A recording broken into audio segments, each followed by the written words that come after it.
And now, weighing in out of the blue corner, Josh the Punk Thompson. 100% agree. And on the other mic, he weighs in from the red corner, Big John McCarthy.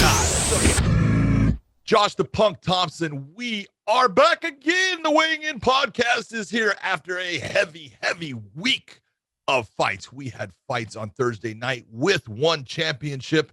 We had the Bellator on Friday night, and then Saturday we had the UFC with the main event of Marvin Vettori against, as Dana would say, the mouth, Kevin Holland, who again looked good in the first round. After that, not quite so much. We'll talk about that fight, but how are you feeling after your flight home, baby? I'm exhausted. I'm a monster in, and I feel like it hasn't really given me a pep in my step. But yes, you're doing it as well. Yeah, they just came out with a new they bought a brand called Rain. I guess there's no sugar in it, and it's like got 3 times the caffeine. So we tried it this week when we were at Bellator, and yeah, it works. Oh yeah, It works. It's a little sweeter. I'm not a big, but I don't, it's got I'm sure it's got the fake sugar stuff in it that makes it super sweet. But yeah, it definitely kept my eyes wide open. But no, we're powered by Monster right now. Powered by Monster, that's a good thing. Yeah, because my car picked me up at 3:30 from the airport a.m. by the way, and then I get to the airport. My flight leaves at 5:50. Land in Detroit, transfer planes. I actually had to run to my thing. It's exhausting when you have to run and you're super tired. It sucks. Because what happens, we got to the gate, and for some reason they couldn't get the door open. And so we were right there at the gate for 20 minutes waiting for them to get the door open to let us out of the plane, and so it took a while. Right in there. Run to my next plane. So you got to sleep a little then, because see, my shuttle was 3:00 and my flight was 5:15, and I went to Chicago. And just a pain in the ass. I don't like Chicago. I don't like. Oh, I hate going there. I don't like. Although they do have that airport. They have a beautiful. There's it's like all glass ceilings with they've got like American flags that line the whole thing, or they've got a bunch of different flags. They I think sometimes, but that's a really cool part of the airport. But the rest of the airport, I'm not a big fan of. I don't like Salt Lake City Airport either. It's like a fucking nightclub in there, and right now I'm like, okay, look, let's not take any chances. I'm trying to make, I need to go to work. The one place I will never, unless I really have to, just never, LAX. It's disgusting. They've got like carpet that has like tons of food spots, dog pee everywhere. Like you see people walking with their dogs in there. They're sleeping on the floor. Their dog's sleeping next to them. It's disgusting. I'm like, ugh. I see I see parents with their kids in there, and like their kids are like crawling on the ground. Crawling on it, yeah. That's the worst part. So gross, man. It's just disgusting. You would think for LAX, it'd be more well kept. I'm sure that airport makes a lot more money than most airports, given it's so busy. But it's a fucking disaster. But I am glad the one thing they did fix though was their ride share pickup. They finally got it fixed, so it's like right down the way. You can walk to it, or you can take the shuttle all the way around to it, whatever. But you can finally, before they took you off to this far off parking lot, and then your phone service didn't work. They literally just dropped you in a fucking parking lot and abandoned you. And it's like, okay, so you were forced to take a taxi. You were forced to, because the taxis knew that there was no cell service there, so you couldn't order a car. I was like, this is the dumbest fucking thing. So no, it's not. It's brilliant. Brilliant if you're the taxi people. Yeah, it was horrible. All right, well, hey, let's try. I think one was on Wednesday. It was on Wednesday. One was on Wednesday, so we should talk about one first. Let's go in order. Let's get into it. Let's go. Yeah, we'll go in order. Let's get into Eddie Alvarez. This is obviously your department. This is what a lot of my department. You need to talk about that, because I'm not going to. Tell me, John. Tell me about your frustration. No. Oh, Jesus. We have to remember that, I believe, and you can obviously correct me if I'm wrong, you're hitting someone, your glove is making contact with the ear. If they turn their head more and you hit them again, it's on the fighter. It's not on the person who is throwing the punch, because you turned while they were throwing, right? Am I correct? You are correct. Yes. And then he hit him twice, I believe, but there, one of those times could be argued that it also hit his glove and then hit his head. Well, there's no doubt Eddie hit him to the back of the head at one point. Yeah. He did. Mm-hmm. But see, all of this, This is where people start to lose it, because everything's not black and white in this world. Okay. Even when I taught for LAPD, the first thing I would tell the people in the class, look, the only thing black and white is the stupid car you're going to drive. Everything else in this world that you're going to deal with is gray.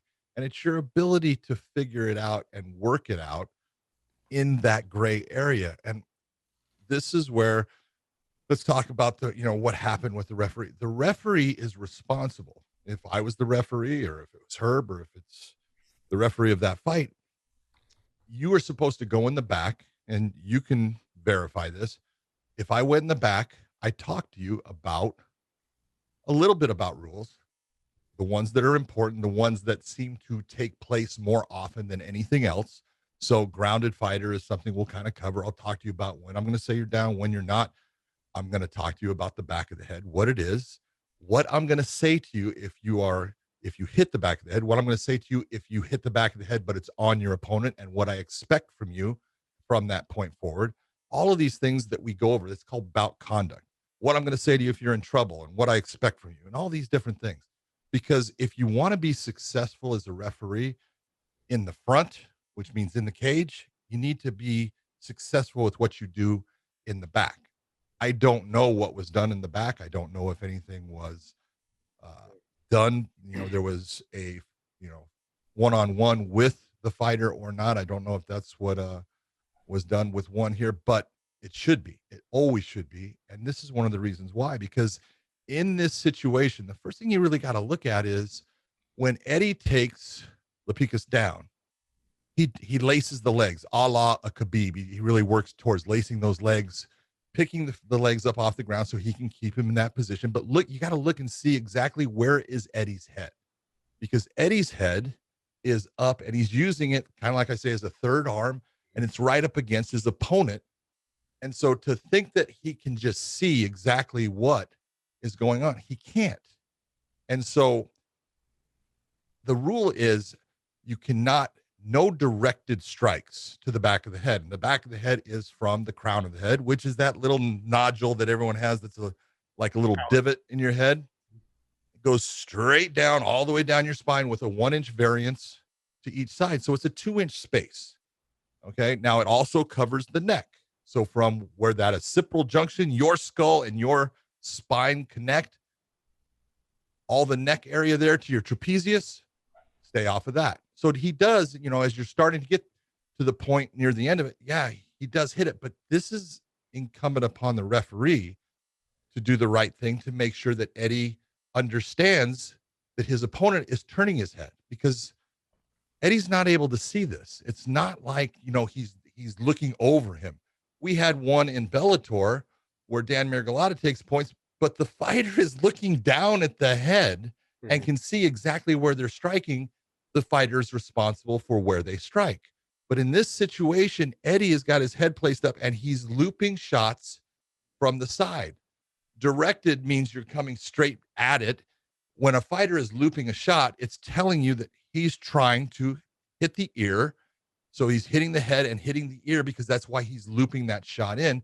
And if his opponent starts to turn their head, then if the opponent turns their head and Eddie hits that spot, you tell him, watch the back of the head. And in the back, you've told him, when I say watch the back of the head, what I'm telling you is you just struck the back of the head, but it's on your opponent because he turned his head into it, which caused it. But I need you at this moment to redirect to either another target or use another type of weapon so you can continue on with your attack. So I expect you to either switch hands, go to a hammer fist, switch targets, any of those things. Just do not come back with another shot to that same area, or now it's going to be upon you. Yeah. Makes sense. But that's not what happened here. And you can see that Eddie, at a point when he hears the referee, he goes from this trying to loop shots to he turns into a hammer fist, which is telling you, oh, you want me to change? And he starts to do it. And the referee comes in and says, that's to the back of the head. So. Yeah. I got the feeling and the vibe that Lepikus didn't want to be there anymore. Oh, no. That's the vibe and the feeling I got. The other thing as well is the ref didn't have to DQ him. He could have stopped it, stood them back up, taken a point, or given him a stern warning, whatever it was, and made him start from a standing position again. I mean, you could have looked at it in a bunch of different ways. There was no reason for him to DQ him. And this, one of the things that needs to be understood by all officials, and the top guys, they get this, for the guys that want to get into that position and want to be the guy. Okay, you guys need to understand you have a responsibility to a lot more than your understanding. You have a responsibility to those fighters. You have a responsibility to your commission if you have one. You have a responsibility to the promotion, and you have a responsibility to the fans of MMA and the sport of MMA, that you're going to do something that's reasonable within what you can do. Just to take a championship fight and throw up a red card or to disqualify somebody, you're not using your brain. Yeah. You're not being reasonable, and you're not thinking about the full context of what you have. You have limited power in certain areas to do things, and you try to just lend that out in a judicious fashion. You don't become the judge, jury, and executioner unless you have to, and you need to figure out, was Eddie Alvarez attempting to foul Lepikus? No, he was not attempting to foul. Yeah. And so there's no intent there. If Eddie Alvarez has Lepikus in this and has his face against, and then turns over and bites his nose, then Eddie Alvarez needs to be disqualified, because that is something that is just way outside of the sport, way outside of the rules. But to think that a fighter knows exactly where everything is landing, or where they're at, or where their opponent's at, man, you're asking too much of fighters. You know exactly what I'm talking about. Do you always know exactly where your shot's landing or exactly where your opponent is?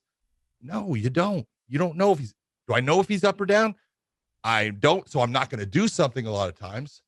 But you don't know exactly that position, and you can't expect that upon people in all these situations. Well, there's a couple of things. Fighting is an instinct thing. Like, after you've done it for 20 years, like Eddie Alvarez has, he's like one of the pioneers of this sport. He's really he's going based off of instinct. He knows how to control the head position, like he was doing, pushing his opponent's head to one side, so he knew where to strike, where he thought he could strike. Where he thought he could. But when your opponent turns their head more, that's something he can't see. He can't control. Yeah, he can feel it a little bit, but he doesn't know if it's landing clean or not. You are responsible for your strikes, though, and where they do land. You should be responsible for them, but not all of them. You won't be able to see all of them, like you were saying. But the adjustment need to be made. I don't think in that type of magnitude of a fight, you as a ref, you can't make it about you. Nope. And then you hear this all the time in the NFL and the NBA, in the finals of whatever championship it is. The refs need to just let them play. And that's really what it comes down to. Like, a lot of these refs that are now getting into the bigger platforms, being able to do main events, are starting to it seems like they're trying to make it about them. They want to have a little bit more control. They want to, make it. They want to show that they're in charge. Yes, and then that's going to start taking away from the fighters, and that potentially can start ruining fighters' careers. I mean, you get one loss, now your mindset is not the same as it was when you were coming in riding high, off wins. Now you have a loss. Now there's a threat of like, hey, gosh, if I get 2 losses in a row, it's going to set me back another 2 years before I get a title shot. That's what goes through for these fighters' minds. Sure. When I think of, okay, I've lost one, okay, shit. I've got to win the next one. And when you win the next one, okay, I'm back on track, but I got to get better. I got to keep winning because I got to get back to where I was. I've got a loss recently. But if you lose 2 in a row, you're thinking to yourself, I've got at least another, you're looking at a year and a half, 2 years, unless I'm scary. But every time you fight, there's a chance of losing again. So you got to remember that. It's not like, okay, all I got to do is rack off 2. It's not that easy when you get to Eddie's level to rack off 2 or 3 solid wins. It's not. So when you get a setback like this, basically controlled by a ref, yep, you're playing with people's emotions and their livelihoods. You've got to just stay out of it, do the best you can to stay out of making, like you said, being the executioner in this situation. And I feel like the ref, he inserted himself in a position he didn't need to insert himself in. There should have been, he should have inserted himself in a different fashion. Yes. That allowed Eddie to know, oh, I need to change this. Yep. When the referee thought, okay, now you've got to change it, we'll give him that information. Yep. And now if he doesn't change it, now it's on him. But you got to give him that. Well, and he did it because you can see when the referee talked to him, Eddie changed but the referee comes in and stops it and takes the fight from him. But see, And that's where you're going a little far. Even if he did change and he still hit an illegal strike, say foul, stop. Give the other guy time to recover. A point. Stand Eddie up, okay, and then take a point or just stand him up and start a position and say, hey, you've got a very stern warning. This is it. I mean, I don't know how many times I've been hit in the back of the head, okay, and illegally flout, and then the guy's gotten like 6 or 7 warnings. You know, that's Mr. Herb Dean himself. He loves to do that shit to me. You know what I mean? Like, I've seen refs give several warnings. He gave him the one warning, and then the action happened. Kind of gave him a second warning, like as he was hammer fisting him. It's too late. The hammer fists were all good. We're all legal. You've got to break in there and say, okay, look, separate, stand them up, give them a stern warning, or take the point, and then let them continue fighting. That's what he should have done. Shitty situation for Eddie Alvarez. What it is a really shitty situation for one. Oh yeah.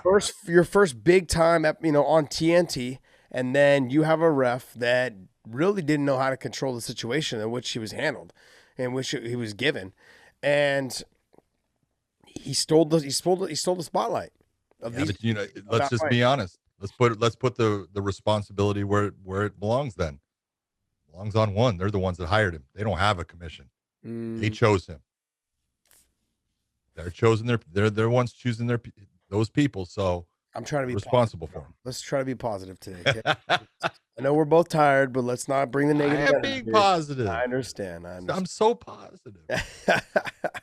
Outside of that, I was really looking forward to that fight. And the shitty thing was, you and I walked into the hotel room, and I was like getting ready to watch it. It was over. It was over. I'm like, what the fuck happened?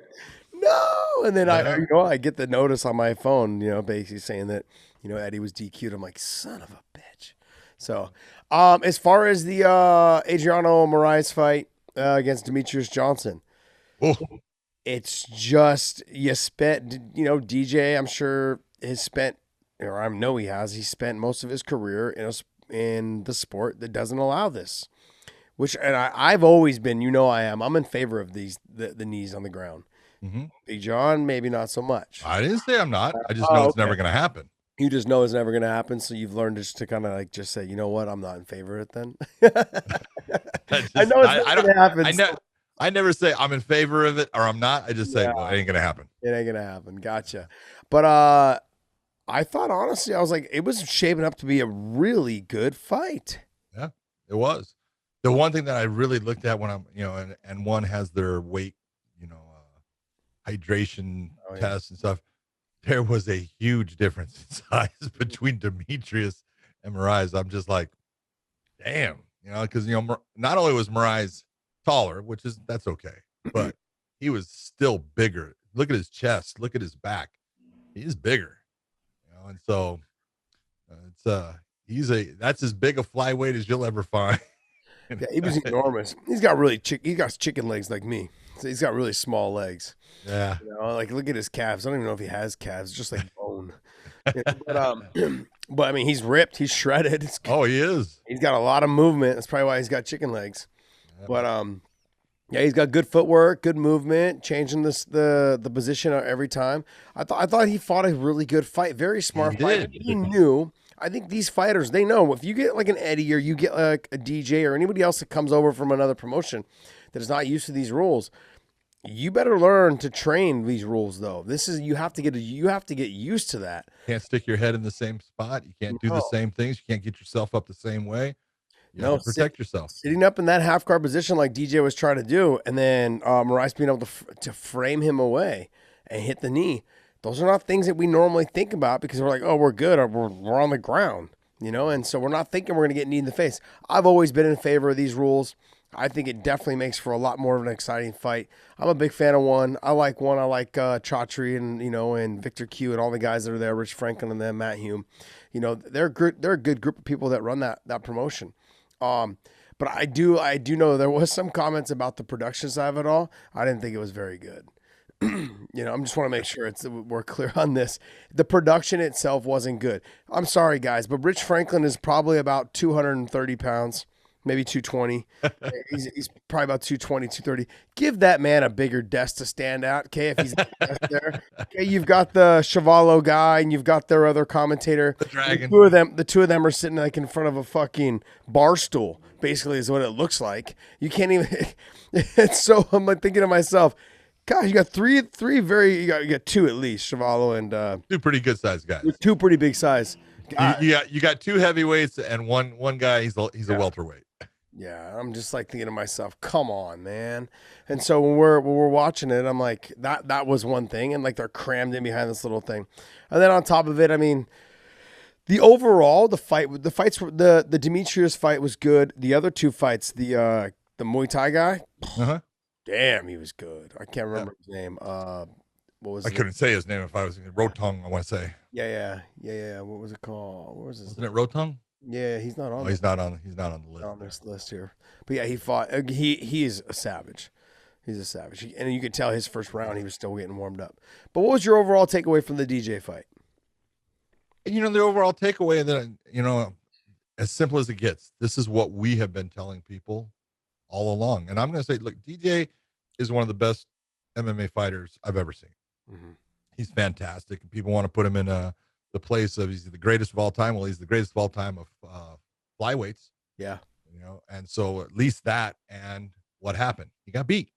Now, he got beat under a different rule set, yes, but that's the rule set he's been fighting under for a little while now. So I can't put it on the rule set. He got caught by someone who utilized a tool at the right time, the right way, and made him pay for it. But this just goes to show, look, there's a lot of people out there that the fans that are, just into watching basically the UFC, there's a lot of fighters out there that are really good, and they are, capable of fighting with anyone. And that just it proves it to you. Yeah. Because I would definitely put DJ being the top guy at 125 across our sport. Oh yeah. Across since the life of the sport. Yes. No so doubt. Hands down. And it could be anybody, and that's the great thing about our sport though. It could be anyone's night at any time, and that night it was Mariah's night, but DJ will, I'm sure they could fight again and DJ could win. Yeah, exactly. But it really does come down to, they're everywhere. There's tons of other fighters everywhere around the world that are not even in any of the three top promotions. You could say one, Bellator, even PFL, and UFC. There's fighters that are out there. They're not even in any of those or signed to any of those promotions. They're that are just savages, like just straight up beasts. They'll probably come into these promotions and just explode. It's pretty much like, up until Chimaev made his debut. No one. I mean, I had never heard of him. Never heard of him. Maybe you had, but I had never heard of him. I had actually watched him in a wrestling match. Oh, it's the first time I ever saw him. He was wrestling in a competition that was in, I want to say Norway, but that was the first time I ever saw him. I went, yeah, well, he's a Chechen. They got a Russian wrestling. He's living there. Okay. Yeah. So I mean, like there's a lot of guys that are out there that are locked into to contracts in Russia, contracts in Brazil, contracts in other countries. And people need to understand, not only are they locked into contracts, it's who owns those contracts. Yeah, you got to be very careful. Very careful. You try to get out of those contracts. Going anywhere. Yeah. Yeah, you might find yourself at the bottom of the ocean. You've got to be, and that's the other thing, is they know where their bread is buttered, whatever those outside promotions are, whether it's in other countries, and who owns that promotion and who owns that contract. Let's not forget, Pride for the longest time was basically run by the mafia. People talked about it, they knew it, and Dream, I think, was pretty much kind of around the same thing. There's other promotions that had started as well. That have been the same thing. So I don't think it's any different when you get into areas like, there's promotions in Mexico, there's promotions in Brazil, there's promotions in Russia, promotions in other countries. I know in Africa, they've got an amazing promotion there. But I've been to Africa, and one of my best friends, Trevor Prangley's from South Africa, and a lot of there's a couple mafias that are out of there. There's like a Cameroon mafia, there's a Russian mafia, there's a couple other mafias that run out of there as well, and they run the promotions. And so, way of making money. Yeah, it's a way of making money. And those fighters, even though they're great and they're phenomenal, if they plan to stay in that country, they cannot leave. They're being told that they need to stay. So to think that every top fighter is has the freedom to go to the UFC wherever they want is absolutely not true. And so until those those people that own those contracts allow them to leave, which is or they get paid so someone else takes them. exactly. That's true. That's true. That's exactly what how. happens. Yeah, that's exactly what happens. To be honest. Overall though, I actually am excited for what they're doing. They're doing another show, I believe, on TNT. What? Not next week or the week after? I thought it was next week, isn't it? Next week? I think it's next week. Yeah, but yeah. 14th. Yeah, That would be next week. next week. That would be next week. I'm sorry, but I can't believe we're already 10 days in. Is it 10 days into April? I know. These last 2 weeks have just Blur. eyes been a blur, and this next week's going to be the same thing because we have another show for Bellator. But yeah, I'm excited. Look, they've got on the 14th, the 21st, the 28th. They're stacked for the month of April, and then they skip a whole month and they go to the 28th of May. You know, but those next 3 shows though are on TNT. You have TNT 2, TNT 3, TNT 4 for their shows. I tip my hat to them, man. Like there was a lot of stuff for them trying to break into the U.S. market. Let's see if it works out for them. But I know that TNT, I'm sure, has got to be happy with their ratings. I mean, they rated at what we were talking about. Their demographic was a little widespread, just to be honest. 18 to 40. It was 18 to 49, I think. 18 to 49. Yeah, that's a pretty big widespread bracket. Pretty wide. Yeah, It's usually 18 to 34. Yeah, somewhere in there you should have, or 25 to 40 or something. You got to figure the people they got fighting on that next card. Christian Lee, got a sister, Angela Lee, Yes. who's really good. He's fighting Timothy. Oh, Timofey Nastukin. Yeah. I want to remind people, Timofey, he's got 4 losses. I want to say that he's either knocked people. All of his wins are by first round knockouts. Even Eddie Alvarez. Yeah. He beat Eddie Alvarez on his debut. The other thing is, and his losses are also by almost first round losses. A lot of his wins are by first round knockout, and then a lot of his losses are by first round submission, or he loses in the first round. He's a fucking bull. He's a powerhouse. I wish for the longest time before he fought Eddie, I wish we could have Bellator could have signed him. He was good. I was Really talking about him for years ago when I was working for One as a commentator there. So you against Christian Lee, who is the champion, so he will be fighting Timofey for the title there. That's awesome, man. That's gonna be a good fight. It is. I'm gonna watch because I'm a big fan of Timofey, and Christian's a good kid. Yep. Other than that, I mean, overall, I thought the show, the production side of it to me wasn't great, and maybe I'm being a homer or whatever you want to call it. Oh. It wasn't great. People were like, "Oh God, it looks so nice," and I'm like, it looked blah. And I've always said this about It Bellator. looked pieced. I said this about Bellator though before Coker took over.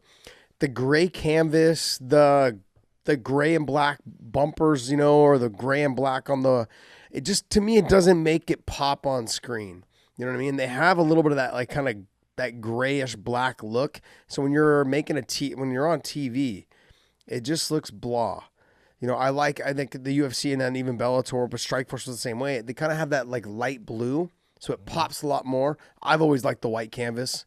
I've always liked that white canvas, white bunk, like white ropes or white Bumpers. the old Pride stuff.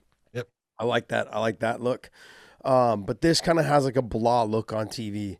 But I get it. It just looks like a cage to me. Looks like all of them. Yeah. Be it if it's Bellator's, the UFC's, PFL's. I'm thinking in terms of like something that catches my eye. If I'm a fan, if I'm a casual at home, okay? If I'm a casual at home, like Podcast Dave. Okay, if I'm a casual at home and I'm watching this, I'm thinking to myself, it's not really catching my eye. When I'm flipping the channels, I'm like, oh, okay, cool, let's watch these guys fight. You're very artsy fartsy, man. I am. I'm one of those. Serious. Like I loved when I tuned in. I couldn't scroll past Glory Kickboxing because every time I would hit it, I was like, oh wow, white gloves, white and black gloves, White and black, pop, great, pop. white and black, gray corners. Yes, this is great, man. This is awesome. And so I would just get addicted to watching it because it just popped off the screen at me. That One doesn't have that. I think they got to make that adjustment. They've always had that kind of grayish canvas with black writing, and it just doesn't give it to me. But their fights are fucking insane. I mean, I remember calling some of their fights and their talent that they have, especially on the feet. Oh, it's just nasty good. But yeah, they fight again next week. So if you guys can't, tune into them. They're on TNT for TNT 2. Watch them. Yeah, watch them. Give them a honor. Yeah. Look, you guys, we talked about this. We've talked about this forever. We're going to do the best we can to cover the sport of MMA. We're not here to talk just UFC. We're not here definitely just to talk Bellator. We're not here to talk just one. We want to talk it all. So when PFL comes back, we're going to talk about that shit. Talking about PFL. We're talking about everybody. We're going to try to make all these young, talented fighters get a little bit of love from us, and not just us, and hopefully it grows into them getting more name recognition across the board. That's really what John and I are about. So, and I know that we work for Bellator, and we will probably lean a little bit more to the Homer side of it all, and that's just natural for me. Anyways, you guys know that. That's how I am with my. How did I get pulled over into your Homer side, man? Whatever, you can stay on the other side, okay? But I like to lean to the Homer side. But I want to let you guys know we are going to talk about all these as best as we can.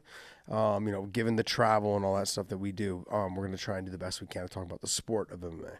Isn't the PFL coming back April 23rd, I think? Yep. 23rd, 29th, May 6th, and then they go into June. So they've got 3 shows pretty much back to back, which is nice. And I know that their main event is Anthony Pettis making his PFL debut, but he's fighting Clay Collard. Mm-hmm. I love Clay Collard, man. Clay Collard is good.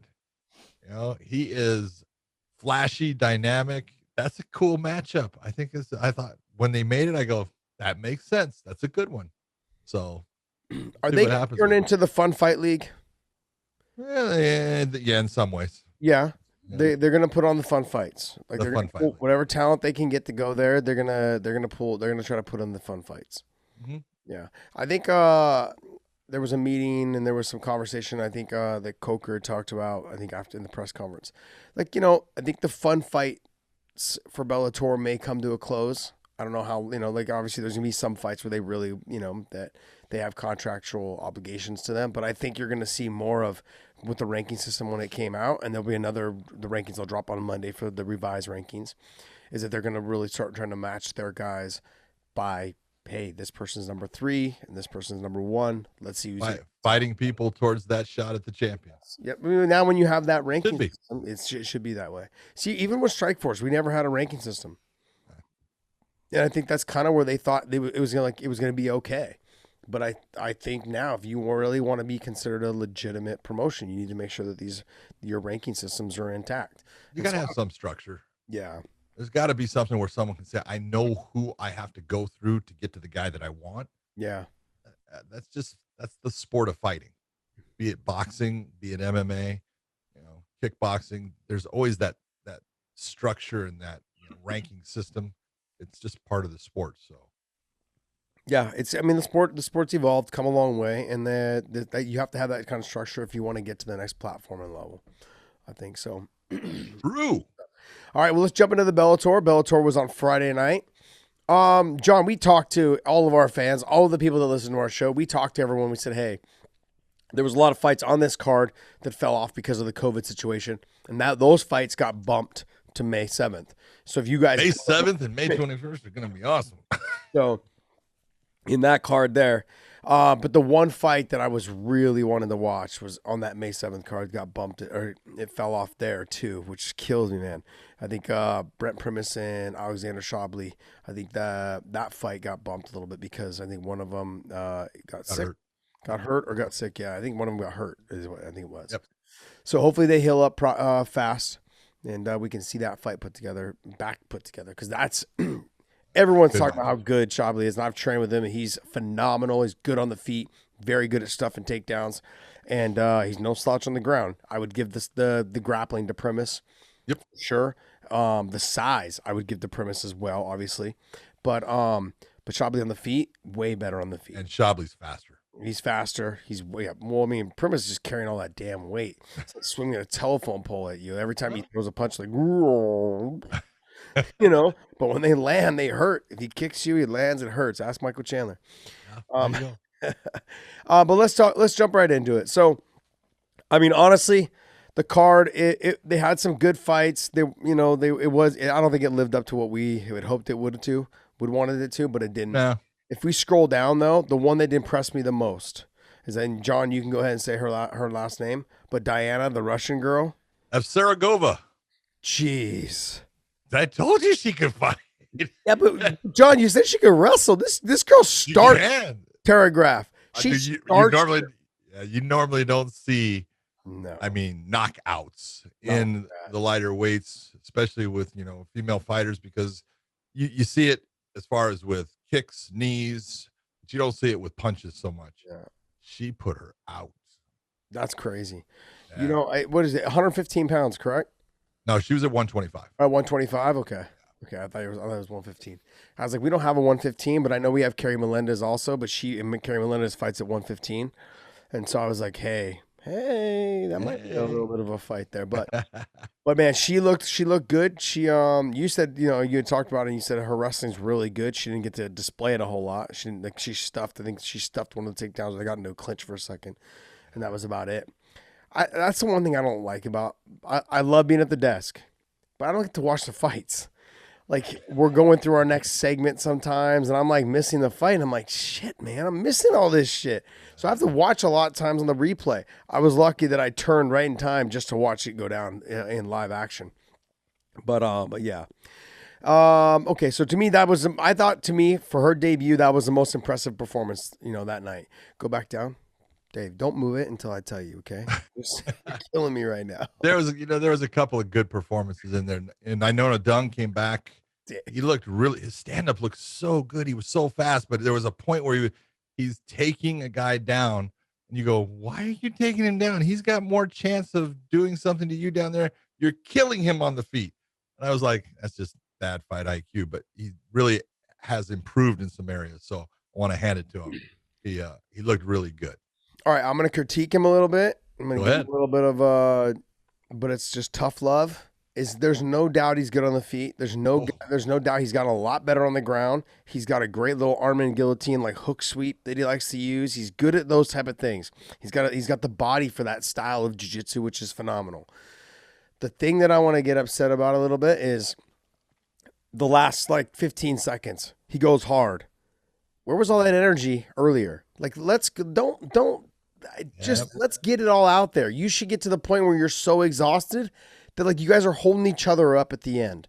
That to me is just you had way more in the tank and you just didn't know how to use it. Yeah. Or you fought a fight that you were just basically focused on, let me just barely get through this. No, you're never going to get to that next level. Reserving those energies. You're reserving that energy to just barely ink out wins. You're going to end up on the other side of horrible decisions. And I got to tell you, you're lucky because the judges fucking stunk it up at our fucking event.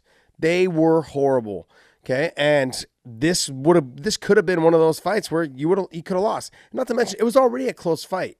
I'm surprised the judges there got it right. It was close. Yep. So but if it would have went the other way, I wouldn't have batted an eye. I'm like, yeah, it was kind of close.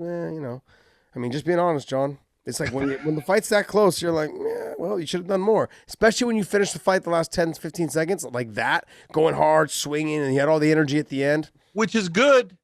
It is good. But if you had that much energy, you should have used it, sooner in there and blow it out, man, all the way to the end, because that could be the difference in you coming away with a win, which you did, which was awesome, or if you don't do it, it might be that you don't do enough in those judges' eyes and they don't give it to you. Yeah. So don't be in that position where you see people, they're like doing push-ups afterwards. It's like, what are you doing? If you could do push-ups, why did you not go harder there? Yeah. In a close fight. Yeah, I agree. No, I agree. Yeah, like when AJ McKee has the energy to do a backflip off the fence. I'm like, that's different. It's 8 seconds to fight.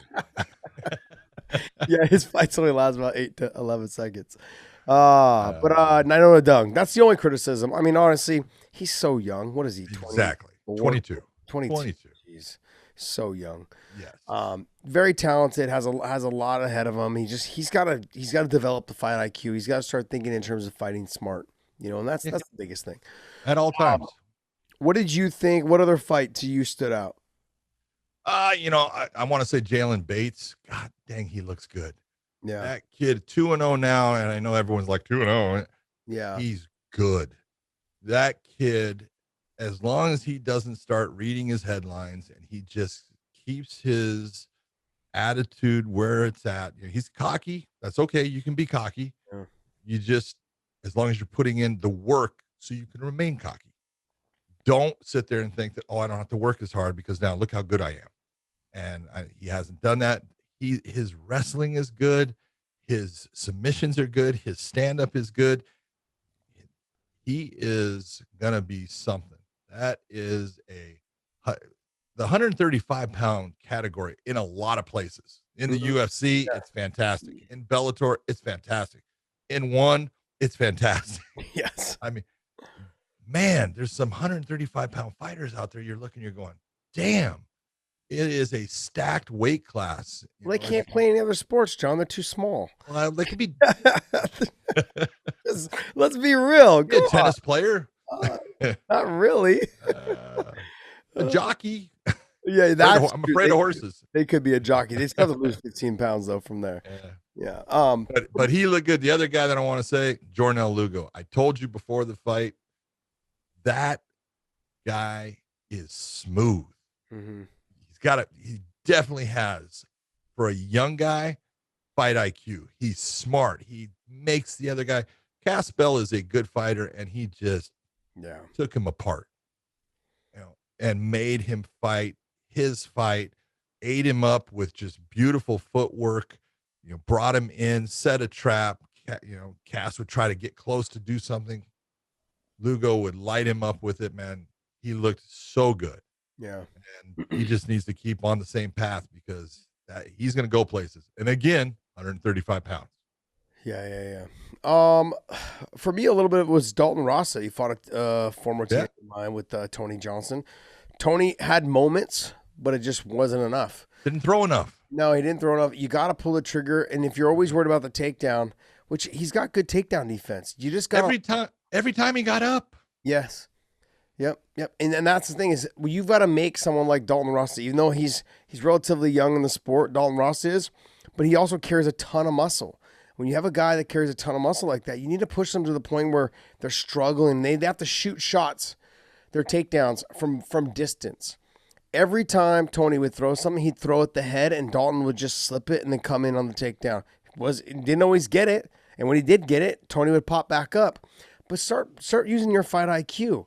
Push kick up the middle. Give me something like that makes him hesitant to want to shoot. Throw more knees. There was moments there where he had done the pummeling on the inside against the fence to elevate Rossa back up. Didn't throw any knees. Make him pay. One of the biggest things that throughout my career was anytime I stuff someone's takedown is to make them pay. And the first thing you make them pay with is the knee to the body. Every time as you're digging the underhooks and you're lifting them, knee to the body. Boom. They can't snatch the leg because you have underhooks. You have their hand. You have their arms. You have their reach arms. around it. And so you throw the knee. It doesn't have to be hard. And that's the misconception, I think, as well. Like, you don't need You just got to touch them. If you touch them at the moment they're spread out like that and or the moment they're breathing, then you can take their win. That can start the change of the fight in terms of now that guy's win and that guy's cardio or that female's cardio is suffering because every time you touch them after you hit them to the body and you knock the wind out of them. Every time you touch that area, it's easier to knock the wind out of them. And you've got to think in those terms. I'm building like a Lego set, one piece at a time. I'm just going to touch your calf. I'm going to touch your calf kick. Okay, now I'm going to touch you in the liver. Touch. And eventually by the end of the second, it's adding up. You get to that third round, just let it go now. Now I can rip that area or kick that calf hard. You're building like building blocks, just slowly building your house. Building a wall. I didn't see that from Tony at all. Just that was a little bit of lack of fight IQ. I liked what his corner was saying. Bob Cook, pressure, more output. He just wasn't pulling the trigger. Yep. And so. But you got to give it to Dalton Rossa a couple things. He is showing that he's well-rounded. His stand-up is good because to stand with Tony's got good boxing. Like Tony had not lost. I want to say it was since 2011 in MMA because Tony had left and became a professional boxer. And I think he was 8-1 as a professional boxer. Yeah. So he's got good stand-up. And Dalton Rossa stood with him almost the entire fight. Yeah. So he looked good there. And Dalton Ross's conditioning, it was good. It was good. He got a little tired at the end of that last minute and a half, 2 minutes. Of course. Yeah. Of course. They were both throwing some heat at each other. But when I wanted to criticize my former teammate because to show I'm not being a total homer. Is that he just needs to, like I said, the fight IQ, you need to elevate it. When you're fighting someone who is shorter, you're fighting someone who is obviously a better wrestler, somebody who is that stocky. Start aiming below their chin for their shots. Don't aim for their head. Aim for that chest area because they're going to dip. You know, a lot of the times too, Dalton Rossa was throwing the punches and dipping to the same side every single time. True. You got to figure that out. Let him throw and then slip and throw the head kick on that side. You've got to be able to read what your opponent's doing, see what their tendencies are. That's the only reason why, like, I'd go back and watch fights. If I watched my opponent's fights, I would see how they dipped. That was really the only time I ever really watched. That's the only thing I would look for when I was watching their fights. Do they have tendencies to dip one way? Do they have tendencies to what do they throw before they shoot? Do they always throw a left hook and then shoot? Do they throw the right hand and shoot off that? What do they mainly throw first before they shoot? Those were the two things that I really looked for when I was watching tape. Outside of that, I didn't really care about what the tape was. I was more about what do I do best? But those are things that Tony should have seen in the cage as well. I mean, it was so obvious. It was right there. Every time Dalton threw the jab, he would lean to the same side. You know, every time he threw a left hook, he'd lean to the same side. Well, figure that out. Throw the head kick on that side. Rip the body on that side with the body kick. You know, there's plenty. Dalton Rossa holds his elbows out a little bit too. Push kick to the body. I mean, knees to the body. You've got to be able to see those things and make adjustments as you fight. And I didn't see that again with Tony. All right, let's get right into this horrible decision. There was a couple. Demaret with the win over Gyochiamuchi. The problem that I have with this, John, is you have a guy who's ranked number 3. He's got the second most submissions in, I think, all of the sport. You know what I mean? And you have a guy like Demaret. Don't get me wrong, tough. I thought he fought a gritty fight, tough fight. He did. But his back was taken majority of the time. He was in a lot of compromising positions of being submitted. Nothing was really super close. You know, but he was losing the exchanges and the position, the dominant positioning. And and when he did lose it, he lost it in positions where he couldn't mount any offense. It's one thing to be on bottom in someone's guard and you're elbowing them while they put their head on your chest. But when they're on your back for 2.5 minutes and they're trying to threaten chokes and kimuras and those are finishing positions, and the ref then turns around, gives the round to the other person. It's just judge. That'd be a judge. Refs don't do that. Yes, it's CTE. So that to me was really upsetting to see. Well, you can look at the first round, and I will give it to the judges in this. The first round, Dan hit Goichi with a shot that actually made Goichi stumble back, and it hurt him. You could see it, but it was one shot, and then you look at all the things that occurred with the grappling aspect. And this is where you have to look and say, there is a criteria. And you as the judge, we have judges that are starting to decide, well, I just like striking. And I'm not going to give anything to the grappling aspect, really, unless he gets a submission or unless he almost, gets the arm bar or the choke. And it's like, no, this is not about the way you look at a fight. This is the way the criteria looks at it. And you follow that criteria. Because Goichi had way too much as far as positioning. He doesn't get a whole lot for it, but when he's going for the Kimura grip off of it, he's got a Kimura and he's bending that arm. That's a submission attempt. Mm-hmm. And to sit there and say, oh, it wasn't close. Really? Mm-hmm. Let me put you there and let me have you feel exactly what Dan is feeling, because it's got pressure on your arm and it actually hurts a little bit. And he kept getting his arm back, but there's pressure there, and that's a submission attempt. It's the same as someone landing punches. You are doing good work. You're trying to finish the fight. That's what I expect of you. If you don't finish it, okay. But I've got to give you credit for those moments. And Dan had his moments where, he was doing good things, and Goichi had his moments. But if you're looking at the criteria and saying, well, this fight, for the most part, you're looking at where it took place. It took place both standing and on the ground. But when it was in the ground positions, it was one guy that was actually threatening the other. Dan didn't get a whole lot for threats in it. Dan did more of his work, I guess, if you want to say, in the stand-up, but he also took a lot of shots in the stand-up too. Yeah. And so I look at it. There was one in the very first fight of the night, and I like John Duma. He's a tough kid, but he fought Will Smith. And Will Smith, you look at the end of that fight. Yeah. Look at John Duma's face. And, this is not saying anything bad about John. He was tough as hell. Junkyard dog, man. I love you. But one guy looked like he got in a fight, got beat up, and one guy didn't have a mark on him. And the guy that didn't have a mark on him lost the fight. Yeah, we had talked about Duma before. We thought Duma was going to win that fight. I did. I thought, but when as Will Smith was piecing him up, I'm like, Duma has no answer on how to get past that reach and that speed to get in on the takedown. He did in the first round. He won the first round because he got in on the takedown and he threatened him on the ground, but then he couldn't get him down really. No. And he got that. The jab was eating him up. You could see, I called him, and I think I called him Two-Face. He looks like Two-Face because you could see that line because he kept eating that jab on one side, and one side, his face looks fairly normal. And the other one's all red and pink, and it's starting to swell. And then you go, man, he keeps eating that. But I just look and the problem with this is there's no repercussions. If someone is out, and you can say it's two of them that are out on that call, you're looking, you're going, what are you looking at? Yeah.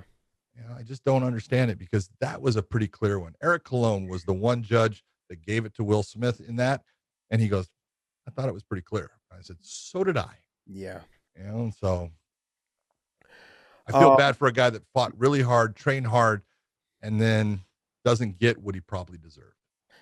Yeah, because like we talked about with the Eddie Alvarez thing, is like you get one loss, now your confidence isn't what it was, and it could change your career. And I'm not saying it will, I'm just saying that it could. And because then if you get a second loss, I mean, when you get to when you're in Bellator, they don't have 600 fighters like the UFC on the roster.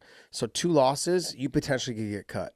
So now you've made half that possible when it shouldn't have happened. It should have been the other way around. The right person needs to win. You need to spend your time learning this sport. And I think we've touched on this, that not all fighters make good judges and good refs. I understand that. No, not even close. But I also think at some point you need to make sure that you have trained a little bit of something if you're going to be a judge. Thank you. You have to have some sort. I'm not saying you need to be a black belt, but you need to understand. But you have to train. You have to understand to a blue belt level. Okay, this is how you get an armbar. This is how hard it is to get an armbar. This is how you get to the back. This is how hard it is to get to the back. You don't just get on the back and lift your chin. Let me put the arm around your neck. It doesn't happen that way. And so for judges to sit back and go, yeah, he was on the back. Nothing ever really got close. You know how hard it was for that guy to even get to the back and get the hooks in and control. And not only get to the back, it's like just what you're talking about. Get to the back, and now you're working for that choke. And this guy is, he's taking, he's pummeling, he's pulling, he's getting, a baseball grip on your arms. Then you're finally getting your arm free. And eventually, as you're trying to get this choke, your arms are starting to just swell up and they're getting tired. And it's like, that's all part of the fighting. And so there's so many aspects of it. If you don't do it, you don't know. Yeah. You got to know.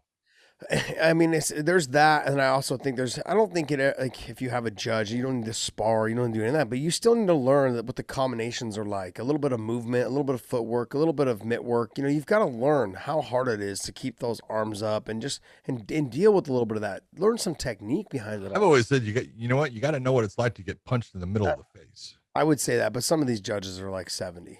So as long as they got punched in the middle of the face when they were, younger, it's okay. But I mean, you have to have that knowledge of, I know what it's like to be where he's at right now, where he's got that zing going down his spine.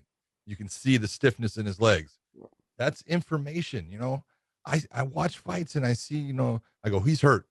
And it takes, even other people time. It's like, you need to be able to pick that up right away, because it's those moments that are the difference in the fight. Yeah, it's true.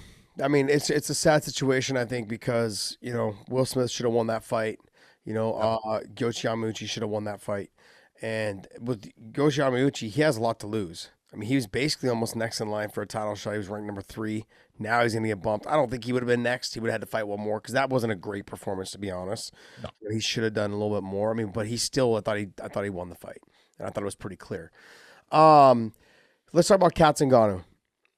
Okay. She had a good performance. I know Olivia Parker, she has 1 loss. She has 2 now. But shouldn't have been the caliber of fighter that Kat should fight. I think Kat needs to have another fight in between that and fighting Cyborg next. I don't know if that's going to happen, but I think they've got to give her another opponent.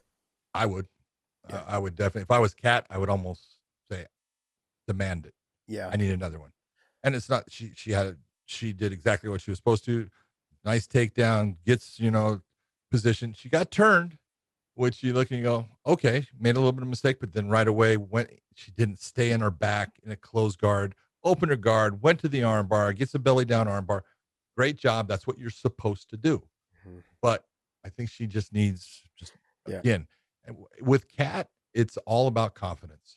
She's got tools. Well, I think it's that in the activity. She needs to be more active. And that was the other thing. Like, she hadn't fought in 7 months, since her last fight. And then on top of that, was it 7 months? I think it was 7 months. I think it was. That long? Okay. Yeah, it's been that long. I think it was October. Wow. Yeah, October. Yeah, so October, 7 months. It's been 7 months. On top of that, before that, she hadn't fought forever. It'd been what, 2 years? Oh yeah, longer, 2 years. So it's like, I think you got to get her into it. I don't want her to fight Cyborg right now, knowing that her 2 fights were Gabby Holloway and Olivia Parker right before you go. She's got to fight someone like a Julia Budd. A Blenko, someone that's going to come after her and really make her work. Yeah, I mean, I honestly would have rather have seen her fight Leslie Smith and the winner of that fight, for the title. That would have been fine because that would have made Kat grit through some stuff. Leslie Smith's not a bad wrestler / grappler. She's pretty good as well. She definitely puts pressure on you. That fight would have been pressure. That fight would have put we would have seen the best out of Kat. We would have seen the best out of Leslie Smith. Yeah, I mean, overall, like I said, the fights for me weren't phenomenal. There was a lot of fights that didn't live up to the potential, but we lost a lot of the good fights, a lot of good fights to a later date because of COVID or because of injury. But the Ryan Bader Lyoto Machida fight, did it go the way you thought it would go? Yes, but it did. It absolutely, the first round, was the round that I said, this is where Machida's got to get it done, in my opinion. He's got to put a lot of damage on him, and he did. He really did. Knocked him out. What's that? He almost knocked him out with that head kick. Dude, the body kicks and that head kick up high, it almost looked like the Nemkov. It was just on the other side. And I'm like, he's going after it. That's what he needs to do. And, it was that the one thing that I saw was Ryan was making some of the same mistakes that he did in their first match. And when he has a hard time getting into someone at range, and he will start to lunge, and people are going to read that. They're going to put that blueprint out of this is what you need to do with Ryan, because they know that he's got that blast double, and he's explosive when he finally goes to it. But he opened himself up to get to that blast double on Lyoto, and it worked for him. And he changed the fight around, and from that point on, it was a completely different fight. But Lyoto in the first round, he was putting it on him. Well, I was able to listen, like you were saying, a little bit to his corner, and his corner told him, just settle down. Yeah. Like, settle down. And that's kind of, I think, what was the beginning of the end in the first fight, was he got overzealous, just started chasing after him. Like, just, he felt like he frustrated. Had to happen. Yeah, and then I think what also helped him settle down was that there was no crowd. In the first fight, people were booing, boo, boo. And then, you're coming from wrestling back. You want to make something happen. You want to make something, you're young, you're fresh into the UFC. Like, you want to make something happen. You push yourself to do it. And that, with someone like Lyoto, is a very dangerous situation to be in. So I think the lack of a crowd in this situation helped him. Because once his corner told him, like, hey, settle down. And then he goes back out there in the second round. He settled down in the beginning of the second, but then he finally was able to take down. He didn't get the takedown until like almost 2.5 minutes in. Oh yeah. Yeah. So it took him some time, and he was able to do some work, after that. And then the takedowns just became easier. After you get the first one and you're able to put your body weight on him, and Lyoto's not a big guy. That's the other thing. He's not as big as Ryan Bader. He should be an 85-pounder. And off of his back, I know he's been in the sport a long time. I've grappled with him and trained with him. He's a phenomenal person. He's an amazing striker. But off the back, he's just good at getting back up.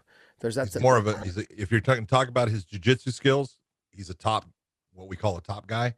Yep. He does good things when he's in the top position. He's not a dynamic submission guy off of his back. Mm-mm. But the one thing that you could really tell though is after the second round and what Ryan was able to do as far as his ground and pound, because all that work, it adds up. And the one thing you saw when Lyoto came out, even in the third round, all of a sudden there wasn't the bounce. No. He was flat-footed. He was still trying to move, but he's more flat-footed. And that's telling you, that's the change. That's the change that Ryan needed. And he made that happen with that one takedown, and then he was able, as you said, all the takedowns came easy after that. Yeah, that comes to me. I feel like that just comes. He's 42 years old. That's part of it. You know, part of it is the age. Part of it, you can say he's in shape, but the gas tank had a lot of holes punched in it by the pressure and some of the shots that Ryan was landing on top of him. Yeah. What I mean by age is, I mean that when you look, being old it doesn't just happen overnight. Like it slowly it slowly goes. It's a day by day process. Is what you're saying? Process. That's what I'm saying. It doesn't just happen overnight. Herschel Walker used to tell me that. He's like, you don't just get old. Like, you don't come the next day and be like, oh shit, I'm old. I can't do this anymore. It doesn't happen like that. He's like, it just slowly starts to wither at you. But with him, it's the recovery. Like he got back up, and that's really what it comes down to. How fast can you recover between rounds and between the damage? And Lyoto wasn't able to really recover. And then, like you said, he became flat-footed, and then it just made it easier for Ryan, for Bader to get the takedowns. Yep. But overall, I mean, like I said, I wasn't overly, as much as I am a homer for the Bellator guys and the girls and the female fighters on our roster. It wasn't a great night of fights. No, it didn't steal the show. But you know what though? Like I said, next week we can make it all up again. And so there was good performances from some. We can't leave without talking about Adam Borks and Jeremy Kennedy. Okay, that's the one I was going to say. Yeah, we can't leave without talking about that fight. So I skipped over it. Sorry, we got right into the Katzengano, and then I jumped up to the Ryan Bader. My apologies. We also didn't talk about Liz. But overall, I mean, Jeremy Kennedy and Adam Borks. I thought Adam Borks actually fought a smart fight. I'm not sure that Jeremy fought the smartest fight for him. And Jeremy's a guy that normally comes in and takes guys down and uses his top game to, put a lot of shots on him and slow him down. And I think he looked like at Adam and felt that he could match up in the stand-up well. He made a mistake with that because he ate a jab that kept popping his head back. It controlled the fight. That the jab that Adam Borsch landed continuously throughout the fight was the difference maker in that fight. And then when he started going to combinations, Jeremy just had no answer for him in the end. And he just got, just volume over time, just got to the point where he couldn't catch up. Yeah. So. Well, I think it seemed like the game plan was to strike, especially in the first two rounds, was to strike a little bit, get him thinking about striking in the last minute, get the takedown, and which is what he did in the first round. He got the takedown in the last minute. There wasn't a whole lot of action in that first round. The second round, he tried doing the same thing, and he didn't really get the takedown at the end of the second. Adam was able to stop it and land some clean shots and stuff like that. I thought it could have been a better fight, but for both fighters, they didn't they had mutual respect for each other. It was a cancellation. They canceled each other out in a lot of areas. Yeah. You got to figure one was 16-1, one's 16-2. Yeah. They do a lot of the same things. They just do it a little bit different. I think Borch in the end he's a little bit faster. He's a little bit cleaner in his stand-up. I think Jeremy's wrestling and his ground game, especially his top game, might be better, but he wasn't able to get the fight where he needed to employ that. So big difference in the fight. They're both very big for the weight. This is 45, and I'm thinking to myself, I walked past Jeremy Kennedy, and I was like, he didn't look big when I watched him fight in the PFL. I walked past him in the lobby. I'm like, God, like I would have to fight at 135 these days. Like it was embarrassing. I was like, I know I'm older and my body's shriveling up like an old man, but Jesus, man, I walked past those two guys. Adam Borch is 5'11", Jeremy Kennedy's 5'11". I mean, I actually think Adam Borch is probably 6 foot. I mean, he's tall. He's long. His body style is tall, long, and lanky. But Jeremy Kennedy's a tall guy too. He's taller than me. I'm 5'10". He's 5'11". I don't know how he makes that damn weight. He's obviously shredded as well, but. Both those guys, I see a bright future for both of them. I think Jeremy Kennedy is definitely a great add to the promotion. Mm-hmm. And I was expecting fireworks. We got more of a fight IQ. It was a battle of wit. We got a chess match. Yeah, we got a chess match, and that's what's going to happen when you get to they realize what's at stake. They're 1 or 2 away from getting a title shot, so it's nice. Liz to me was finally bigger than somebody that she fought, but didn't act like it. Well, she did, but she didn't fight what you wanted to see. No, I wanted to see domination. I wanted to see the Liz that showed up in the third round against Deanna Bennett. That's the Liz I wanted to see. I didn't get that Liz. And so realistically, if we were talking about her being next in line for a title shot, against Juliana Velasquez, I would put it on hold. I would say, nah. I'd say, you know what? The fight that I want to see is I want to see you and Aljamain McFarland. Let's see that fight. You want to put ex-teammates together. Yeah, well, they're going to have to fight eventually.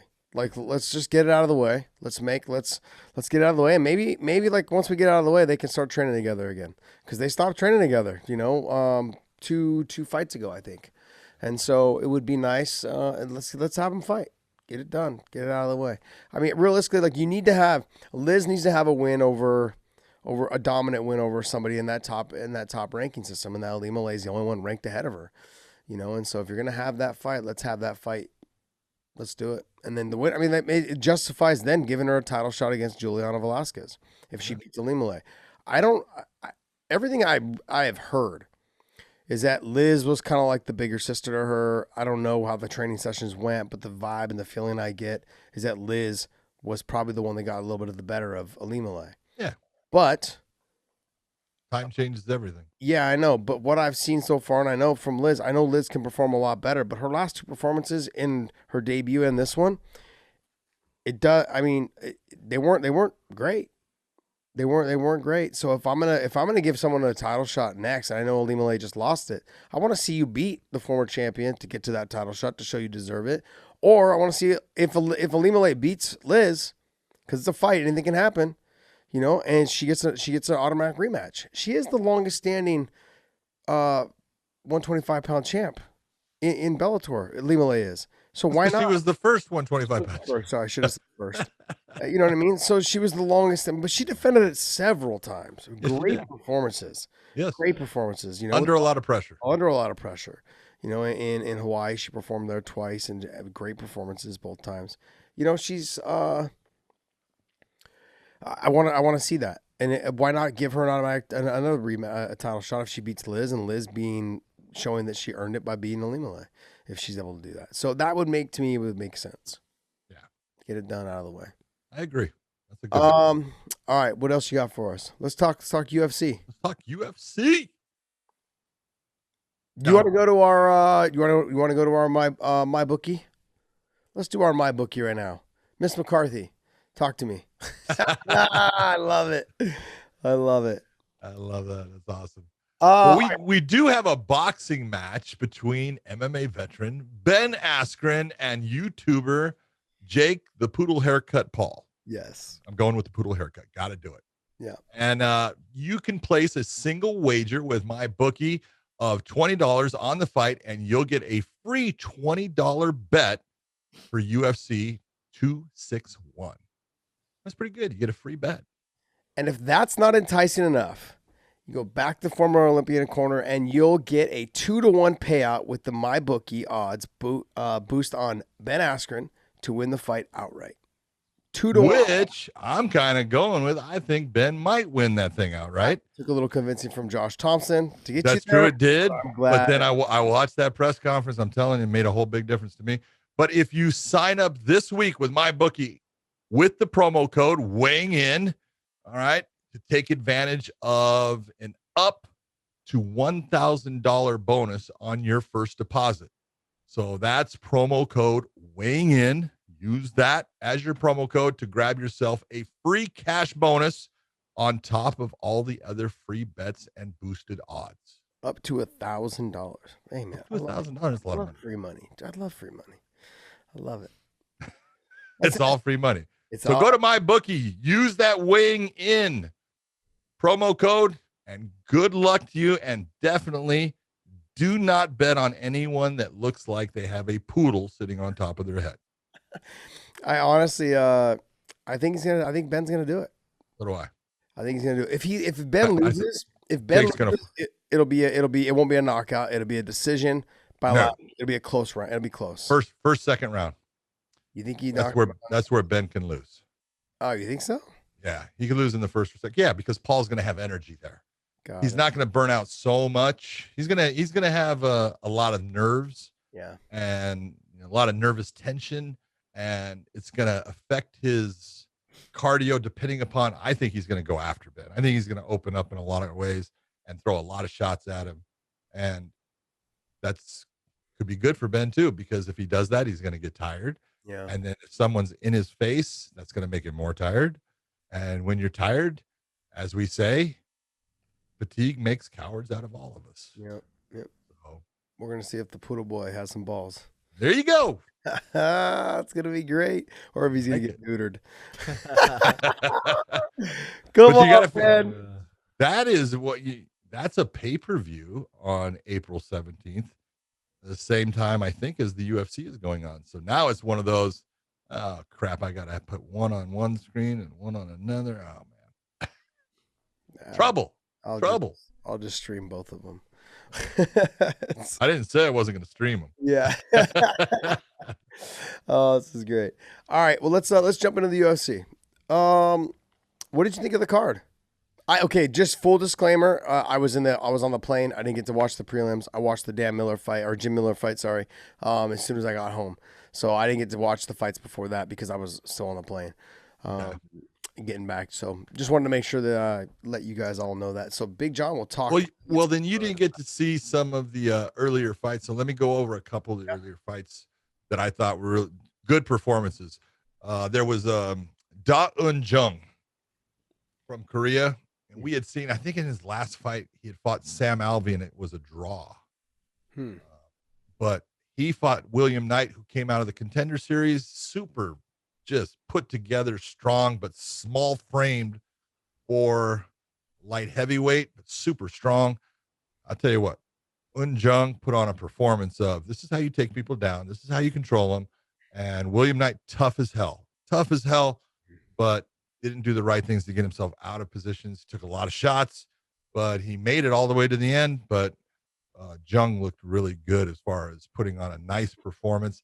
I think that guy hasn't lost. I think he won his very first pro fight. Then he lost a couple. He hasn't lost since. He had the draw with Alvey, but he hasn't lost since. This guy's good, so he's going to be something to deal with. But I thought he looked really good. I want to say it was Luis Saldana versus Griffin. I like Griffin. I know he lost the fight, and it was close. Could have gone either way. Griffin was very upset that he lost it. Not going to say anything about the judges. Could have gone either way. It was a good fight. I love the way Griffin goes after people. This guy is in your face. He makes you fight. He's throwing stuff. So they definitely need to keep him. Jack Shore looked really good against Hunter Azure. That was a nice win from him. Mike Beltran gives me a thing. He says, "Hey, I've got this fight. Do you know this guy? Jargis Danho?" And I said, "Yeah." I said, "Yeah, he hasn't fought in a long time." I said, "He's a big heavyweight." I said, "He's fighting Jorgen De Castro." I said, "Just stand by for the knockout. Someone's going to sleep." I said, "Jorgen hits real hard and Jargis hits real hard." I said, "Someone's going to sleep. I'm just telling you. They're going to, whoever lands first with a good shot, it's over." And let's just say that Jargis is the guy, because he landed it right to the side of De Castro's head. And I mean, he was out going down. He landed another shot, going down on top of him, but he didn't need it. Just a beautiful knockout win. And coming off of, I want to say, he hadn't fought in like 4 years. So that's a big win for him. It was, I'm sure he had a lot. Was it 5 years? Almost five. Damn. That's a hard one to come back on, man. Yeah. So that was a beautiful knockout. I thought John Makdessi, he looked really good, put a lot of pressure on a tall, rangy guy, took a lot of shots, landed some good shots. The guys that give Makdessi problems are wrestlers, guys that take him down, not guys that are on their feet. So Makdessi got the win there. That was a good one. Scott Holtzman lost his fight. That kid, Gamro from Poland, he's good. He's got really good wrestling. But his stand-up, man, he was accurate. He was landing some really good shots on Holtzman, and it was his wrestling that set it up, because he was ankle picking him off of it, going so low on singles. It was like, damn. And Scotty Holtzman can wrestle. That's what he came from, man. He came from a wrestling background. So I'll have to go back and was watch that fight. You got me excited now about that fight. he looked good. You got to watch him. My man Jim Miller, he lost his second one in a row the same way. He lost to a guy that I used to help with Vince Pichel in his last fight, and then Joe Solicki. I hate this. This is what I hate. This is Jim, 37 fights in the UFC. Yeah, he's made that walk 37 times. And God damn it, Jim! Hats off to you, dude. You're a stud. But they're using him now to bump the next guy up. I think. I hate seeing that. I really yeah. do. The what I saw was exactly what we talked about with the Lyoto thing. Is that just the recovery is not there. They even Selecki's corner said he's gonna come out hard and strong in the first. After that, we're gonna take over, and that's exactly what happened because just the recovery's not there at the age of 37, 38, 39 for the smaller, lighter guys. You feel like you've got it, but those other guys, the younger ones that are coming up, they're still fast and explosive, and the speed kills, and the ability to get in, get the takedown, control the position. It's there. They're wiry, strong, and those fucking young bucks, man. I want to smash them. Yeah, because you look at Jim in his last two fights, he won the first round against Pichel. He won the first round against Solecki. He just they're getting into him, getting him down, and he can't get away from him, and they're just putting some damage on him, and so the fight stays where it's at. So, but yeah, I love Jim Miller. Probably time to say that's about enough. I don't want to see him get damaged, but what a fighter. Daniel Rodriguez. God damn, he looked good against Mike Perry. Daniel Rodriguez is from California, known as a tough dude, but he's been training with, Stitch Him Up, Joe Schilling, Donald Cerrone. He's been at the BMF Ranch doing a lot of his training. He looked good because there's been some times that he's taken some fights. He hasn't had the training camps and got a little winded and stuff. Man, he was sharp against Mike Perry. And I'm going to say this about Mike Perry. People can like him or not. Dude, he is junkyard dog tough. He took an ass whipping. Yeah. His nose, again, is sitting on the side of his face. He took a lot of shots. You saw the lumps and stuff. And he keeps coming. He just doesn't have the technical. I don't know who's teaching him, and this is part of who's in his corner and stuff. I know he's with people now, but he's got heart. He's got the heart, man. He's tough. He's got power. He is strong as six kinds of hell, man. Because he had a takedown in there. It was all strength. It wasn't technique. It was grab him, squeeze him, pick him up, and drop him down. So he's got certain elements. You look, it's just he doesn't have the technical side. His footwork is bad, and it leaves him out of position, and he takes a lot of shots because of it and stuff. But I will say that Daniel Rodriguez looked as good as you could look. All those shots. You take a look at Mike Perry's face there. That straight left hand, because Rodriguez is a southpaw, but the jab was working. The straight left down the middle. He looked really good. Yeah, the frustration I think is for me with Mike Perry is I think he could be. I don't think he'll ever be champion, but I think he has a chance of having a mark here in fighting. He just needs to get with a coach and spend time doing it, because he's got hard kicks, he's got solid hands, but he's got power. Yeah, he's got power. What I saw, though, is as he got tired, he was just throwing one. Well, then it becomes easier to time, and you start getting pieced up, and then he becomes a punching bag, But he's like, even though you said he's got the big lift, and it was just power. I looked at it as he got to the body lock, and he squeezed the hips into his hips, and lifted it down. To me, that there's technique there. I mean, there was technique, but it was more strength than anything. If you're looking at it. Yeah, but he was able to suck in those hips, and he pulled them close to him, and he got a nice lift. And then he got another takedown, I think, later on as well. He got in deep on the body lock again, and kind of knee tapped him and drug him down. So he's got the right idea. He just needs coaching. And Mike Perry, if you're listening, or anybody that knows him that's listening, man, he's got a kid now. I don't know if he's married, but he's got a kid now. You've got a chance to make some money in this, a decent amount of money, because I don't know what you plan on doing after fighting. So you might as well stack some bread right now while you can. You've got to get with a coach though, and just listen to them. Don't be hot-headed. Because someone you believe in. Because I gotta tell you, he reminds me of somebody. Who does he remind you of, John? You know what I mean? Yeah, and he reminds me of that person. And that person is, as like they have ability, they have potential, but you've got to make sure that you're with a coach that you can listen to and let them groom you and just do what Let them guide you. Let them guide you on how you can better your career. And maybe take 6 months to 8 months off. I mean, that might be hard because you have a baby now. Like that might be hard, but the reality is like it's not going to get better. It's not going to get easier for you. You don't want to be anyone's punching bag. So I just I like the best for him. He seems like he's mellowed out. Like I said, we were talking about this before the lead up to this fight. I didn't hear any drama about him. I didn't hear anything negative about him coming into this fight, which is good to hear. But it's good to see and good to hear. But it was like that. You don't want to be known just for that. That's the thing. You don't want to be known just for the drama you brought to the You want to be known for what you do inside the cage, not outside. Yeah. And then Daniel Rodriguez, he looked good. His hands looked fast. Ooh, he looked really good. Fast. And he was just, he was accurate. Yeah, he was very accurate. He was landing some good stuff. And I thought he fought a good fight. Very good fight. The person who I thought that stole the show, though, was Mackenzie Dern. Oh, yeah. Hands down, I think she stole the show. She looked good. Yep. Just before the fight started, they put her up and she's the underdog in the fight.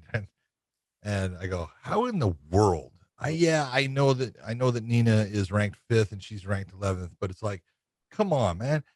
Just go and watch the fights that they've had, their last fights, and Nina's was a while ago. But there's no way that you could say that, that you're going to talk about a bet that I would tell you, take that all day long. Mm-hmm. She's too good in a specific area for that fight. And it's not that Nina is bad on the ground. It's just that Mackenzie is that much better. And again, until you know what it's like to be on the ground with someone that is just different than everybody else. And Mackenzie, when it comes to her ground game, it's different. She's just that much better. And when you get underneath that person and they're putting pressure down and they're attacking you in different ways and you think you can defend, it's not the same defending against them as it was against everybody that you've been training with. And that's what Mackenzie Dern brings. And now that her stand-up with Jason Perillo, she's throwing her hands and she's going after people. Yeah. And she did that with Nina, and she tagged her a couple of times. Not afraid to get hit either, which is making her a lot more dangerous. Exactly. I'm going to give you guys a little story time right now. Is that like what John? Story time with Josh. Story time with Josh Thompson. Is that when he said you don't know what it's like to grapple with a top-level jiu-jitsu person, is when I trained with BJ Penn back in 99, 2000, 2001, that era. People look at him now and they think like, oh, his jiu-jitsu, this and that, or he's just not he's older.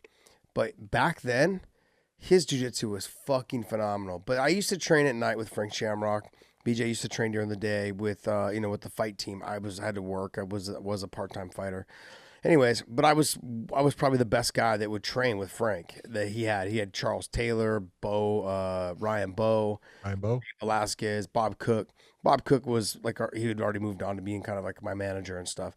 But Bob was nasty good as well. But I would roll with Bob. But Bob was pretty much the only one I could roll with. The rest of them weren't, all of them weren't at my level. So I would, obviously spout off at the mouth, like da-da-da-da-da. The guys, they would all talk about how good BJ was. And I hadn't really met BJ. I'd met him in passing, but I had never trained with him. And so they would tell me how, BJ would take Frank down and hold Frank down and, get to his back. BJ had sometimes a hard time to finish him. Frank was really hard to finish when it came to the chokes and stuff. And so, there was that, other fighters too. All the fighters. BJ would take him down and just own him. And I was like, I was like, he's not that good. I'm like, whatever. Bring, whatever. One day when I come, I'll show you guys. There's no way. They're like, oh, he's going to take you down. He's going to control you. He'll get your back. He'll choke you. I was like, I was talking all this shit. Like, there's just no way. So that BJ comes in one night. And I'm like, all right. So we just, we started rolling. He tapped me about 5 times in 10 minutes. I don't even know if it was 10 minutes. It was probably like 6 or 7 minutes, but it felt like 10 minutes. It was the worst. It was. We started, touched hands, passed my guard right to my. And I would turn to try to hip escape and get away. He'd go right to my back. His dexterity, his flexibility, all those things. He could just get to your back at any time. Rear naked choke. I want to say he tapped me. Got to my back and tapped me twice, probably within like 3 minutes, 2 times. After that, he started slowing down, going, okay, this kid's not on my level. And he just started slowing down and kind of like more or less like hitting other submissions. He probably tapped me, like I said, about 5 times in about 7 to 10 minutes. And I was just like, the reality. Just made you feel good. Well, honestly, I say the same thing about other people, but a lot of what I owe my career to was him. That was a huge reality check at the time. I was like, okay, look, I pretty much quit my job after that and started training during the day with all the other fighters. And then training it at night. I was only training at night. Like I would come and train I'd get off work at say 4 o'clock, go to the gym at AK, and I'd train. I'd stay at the gym all night from like 5:30 until 9 o'clock at night. And then I'd go eat with Bob afterwards, and I'd go home, sleep, go to work at 5 a.m., and then get off at 2:30, 3 o'clock, and then get stuck in traffic till I got to the gym. I'd be at the gym every night, until 9 o'clock at night. Because you don't know what you don't know until you know. So then I showed up to fighter training, and they were all there. You had Charuto there, JD Penn, Reagan Penn. You had Niza. You had you had Frank Shamrock, Brian Johnson. Bob Cook, Dave Velasquez, Ryan Bowe. Charles Taylor. There was a bunch of other fighters that came in and out. But we had a lot of good fighters. Kelly Delonte. We had a lot of good fighters that were in there at the time, but I didn't ever train with them during the day. And then I realized what fighter training was. We did a little bit of bag work, sparred our rounds, and then we grappled for 3 to 5 rounds. It was like a whole different eye-opening experience of not just like jumping in to take classes at night. But to touch back on what you're saying with Mackenzie Dern. Yeah. These girls, none of them will understand. They think they have jiu-jitsu. They don't have that jiu-jitsu. They don't have that level of jiu-jitsu. And she's so damn good. I had the same thing. This is a long time ago, but I used to be able to roll with Rickson Gracie. And Joe Rogan always said, "What was it like rolling with Rickson Gracie?" And I would tell him it was fucking horrible, fucking horrible. I'm just telling you right now, because everything that you learned, everything that you did that worked for you against everyone else, not even close. Yeah. And then he would get to the point he would do the whole thing of, all right, I'm going to submit you with an arm bar on your left arm. So all you got to do is protect your left arm. Everything else, your neck's free, your right arm's free, everything's free. And he would submit you with an arm bar on your left arm. It was horrible, but no, it was actually great. But he was so much better than everyone else, and just the way he did things. And you go, now I've seen it all. And you would watch him roll there would be guys would come in, black belts that were world champions. You just eat them up. Tear them apart, make them look just bad. And you go, okay, I feel better about myself. He was just that good with everyone. Yeah. Yeah. So then, you know who looked good? Marquez. Oh yeah. Julian Marquez. He looked phenomenal against Sam Alvey. Sam Alvey had his moments. Yeah. But the loop. But a very smart fight by Julian as far as in and out, the way because Sam's throwing big, heavy shots. He gave feints, made Sam throw where he's missing a lot, and then took the opportunities where Sam was out of position and hurt him. Well, I think I have to go back to what Anik was saying, because I would agree. The little right hook, or the little right, like short overhand right hook was landing. But the only time it really landed though is when Sam Alvey threw the straight left, not the hooking left. Every time he threw the straight left, it kind of pushed him back enough for the right hook to land. But majority of the time, Sam Alvey was throwing the left hook and the right hook and the left hook. And so then Marquez, all he had to do was get inside that pocket right here, like basically forehead to chin, and just realize that, like, I'm not going to get hit from this position because you're looping everything. He's got to start throwing straight punches. He had rocked Marquez for a second there. I want to say in the second round. He had rocked him a little bit. In the beginning of the second? Or maybe it was in the end. Yeah, I heard him at one point. I think he heard him in the beginning of the second. Yeah. He heard him in the anyways. And so, but it was with a straight punch. You gotta get back on the straight punches. He gets too much into the clubbing area where just you want to be, you want to get that knockout. When you start falling in love with your power, that's what happens. And then nothing comes out the way it's supposed to. And that was kind of the beginning of the end. Yeah. But nice choke. at the end. That's 2 submissions in a row. Darce choke on one. I guess DC called this a schoolyard choke. It's not a schoolyard choke. Looks like one. You have to be in front of him. Yeah. What's funny is when Marquez does his interviews, he's great. He is, but you would never imagine that voice with that beard for the stuff that comes out of his mouth. I think he's great. I love him. Phenomenal. I love guys like that have a great personality and they just don't take. It doesn't seem like he takes life too serious, and I absolutely love being around those type of people. Dude, all the people he challenged, anyways, it's badminton or pickleball. I love it. And that's my Kansas City Chiefs. So he's challenging all of them. Yeah. Tyreek Hill would just run over you, buddy. He'd be zipping around. Yeah. But have no idea where to go. At pickleball. He said play pickleball. And I'm like, bro, what are you going to do with him? Tyreek Hill going to run everywhere. But then you have, you told me to watch out for Arnold Allen because I didn't know anything about him. Honestly, I didn't know anything about him. But then I had seen Yusuf fight before a couple times. Super explosive, right. Fast, very technical. But it was the defense that got him in trouble. Just wasn't on point with the defense. And what's it called? Allen's timing on landing clean shots was there. Technically cleaner. Yeah. But I think a lot of that would set that up was that Yusuf had to really try and get through his defense, Allen's defense. And when he was trying too hard to get through the defense, Allen was able to capitalize on that. Partly, but it was also the fact that every time that Yusuf was throwing, he was hitting a lot of arms, wasn't getting through, and it was the clean shots inside. The straighter shots landed. This is what, you get a guy that Arnold Allen doesn't look like. I mean, he looks good as far as, physically, but he's not super fast. And you look and you go, he's doing good, but he just continues to flow in the fight, and he keeps putting shots on guys, and he just keeps building and building and building. You go, hey, this guy's good. I've watched him multiple times now. I don't know how many fights that is in the UFC for him. It's got to be about, 8 to 10 undefeated. He's good. He's really good.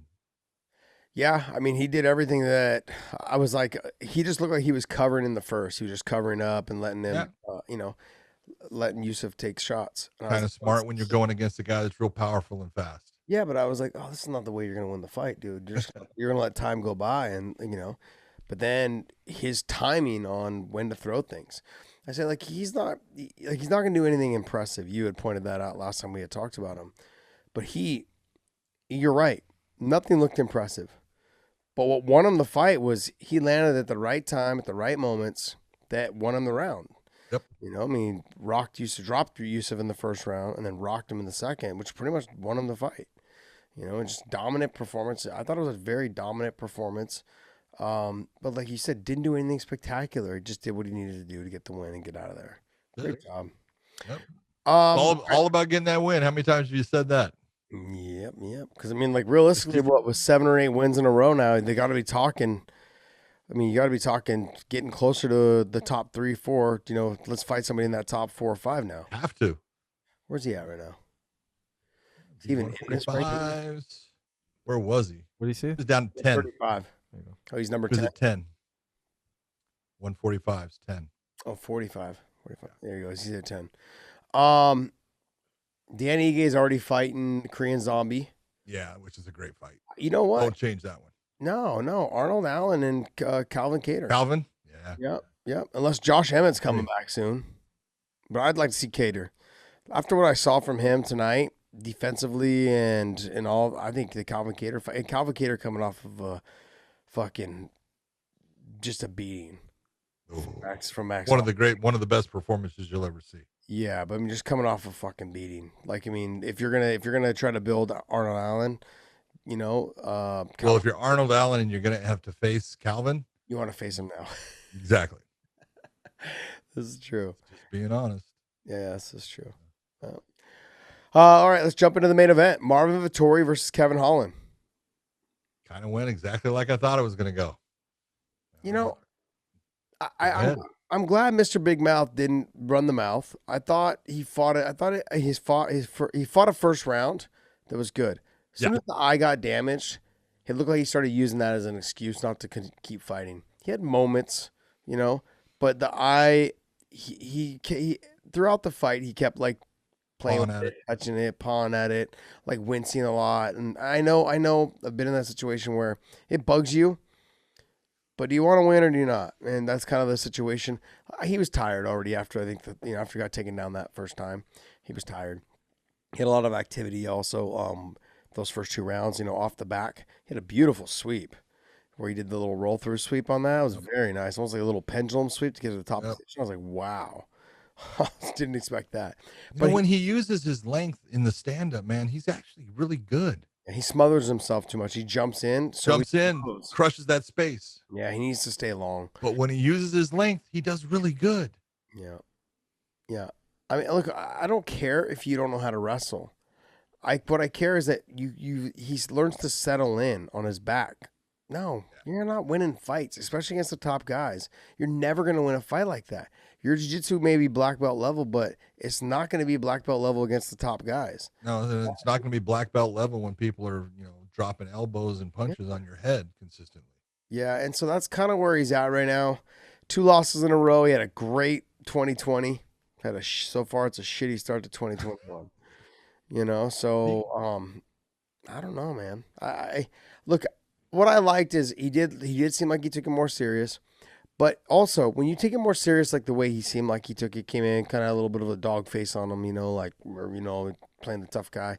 The problem is, though, is that makes you more tired. You have that energy that's being spent. And I know that people don't like the laughing and the joking around happy a lot and the happy. I love it. I love it. But as long as you're fighting, and that was the problem that he did last time. I don't care if you do that, but fight. And he didn't fight last time. He was talking versus fighting. This time, he fought. But I think he took the fight on short notice. He burned a lot of his energy, being like, that angry. We saw glimpses of that laughing and smiling. Not laughing and smiling, but we saw a little bit of that talking during it. And I felt like that was when he was the most peppy. He had the most pep in his step.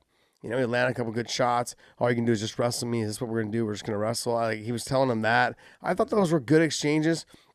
And when you're talking to someone like Vittori, you could tell Vittori trying to be that mentally strong person, but it was frustrating him a little bit when he was talking to him. I think Vittori would have been the guy to talk to. You know what I mean? It made Brunson extremely tired too because he was talking so much. But the problem was he was talking so much against Brunson, but he wasn't fighting. Yeah. This time, he didn't talk as much as he could have, and he was fighting. I think the two things would have went better together, but you still got to get up off your back. But the problem is this. And it's the Brunson fight set it up, and we talk about it. The blueprint is there. Yeah. How do you beat Kevin Holland? Well, then let me show you the blueprint. Here's Derek Brunson. Here's Marvin Vettori, because he just used the same blueprint of take him off his feet, put him on his back. He's a black belt in jiu-jitsu. He just pound on him, and he'll slow down, and he'll just start holding on in those positions. And he doesn't really work at getting to his feet much. Yeah. He'll actually just stay in that position. So you're looking and going, you got to change it. Just like what you're saying. You cannot accept being on the bottom unless you're going to go for those submissions. You have the 3 aspects. And, Josh, we talk about all the time. If you end up on your back, first thing, either look for submission. If the submission's not there, look for the reversal. If the reversal's not there, get back to your feet. Mm-hmm. But you cannot just guard somebody up and think that you're going to do well in this fight by holding on to him and trying to hold posture and stuff like that. Sports passing you by. You can't do that. Yeah. Yeah. It's touching on what you just said. It's the sweep, submit, get up, or submit, sweep, get up. And those first 2 are interchangeable. Exactly. If I go for the submission, I can't get it. I try to go for the sweep, can't get it. Then I kick you back and get back to my feet. If like I said, the first 2 are interchangeable, then I go submit. I go for a submission, can't get it. I sweep you and can't get it. If I go for the sweep, can't get it. I go right to the submission.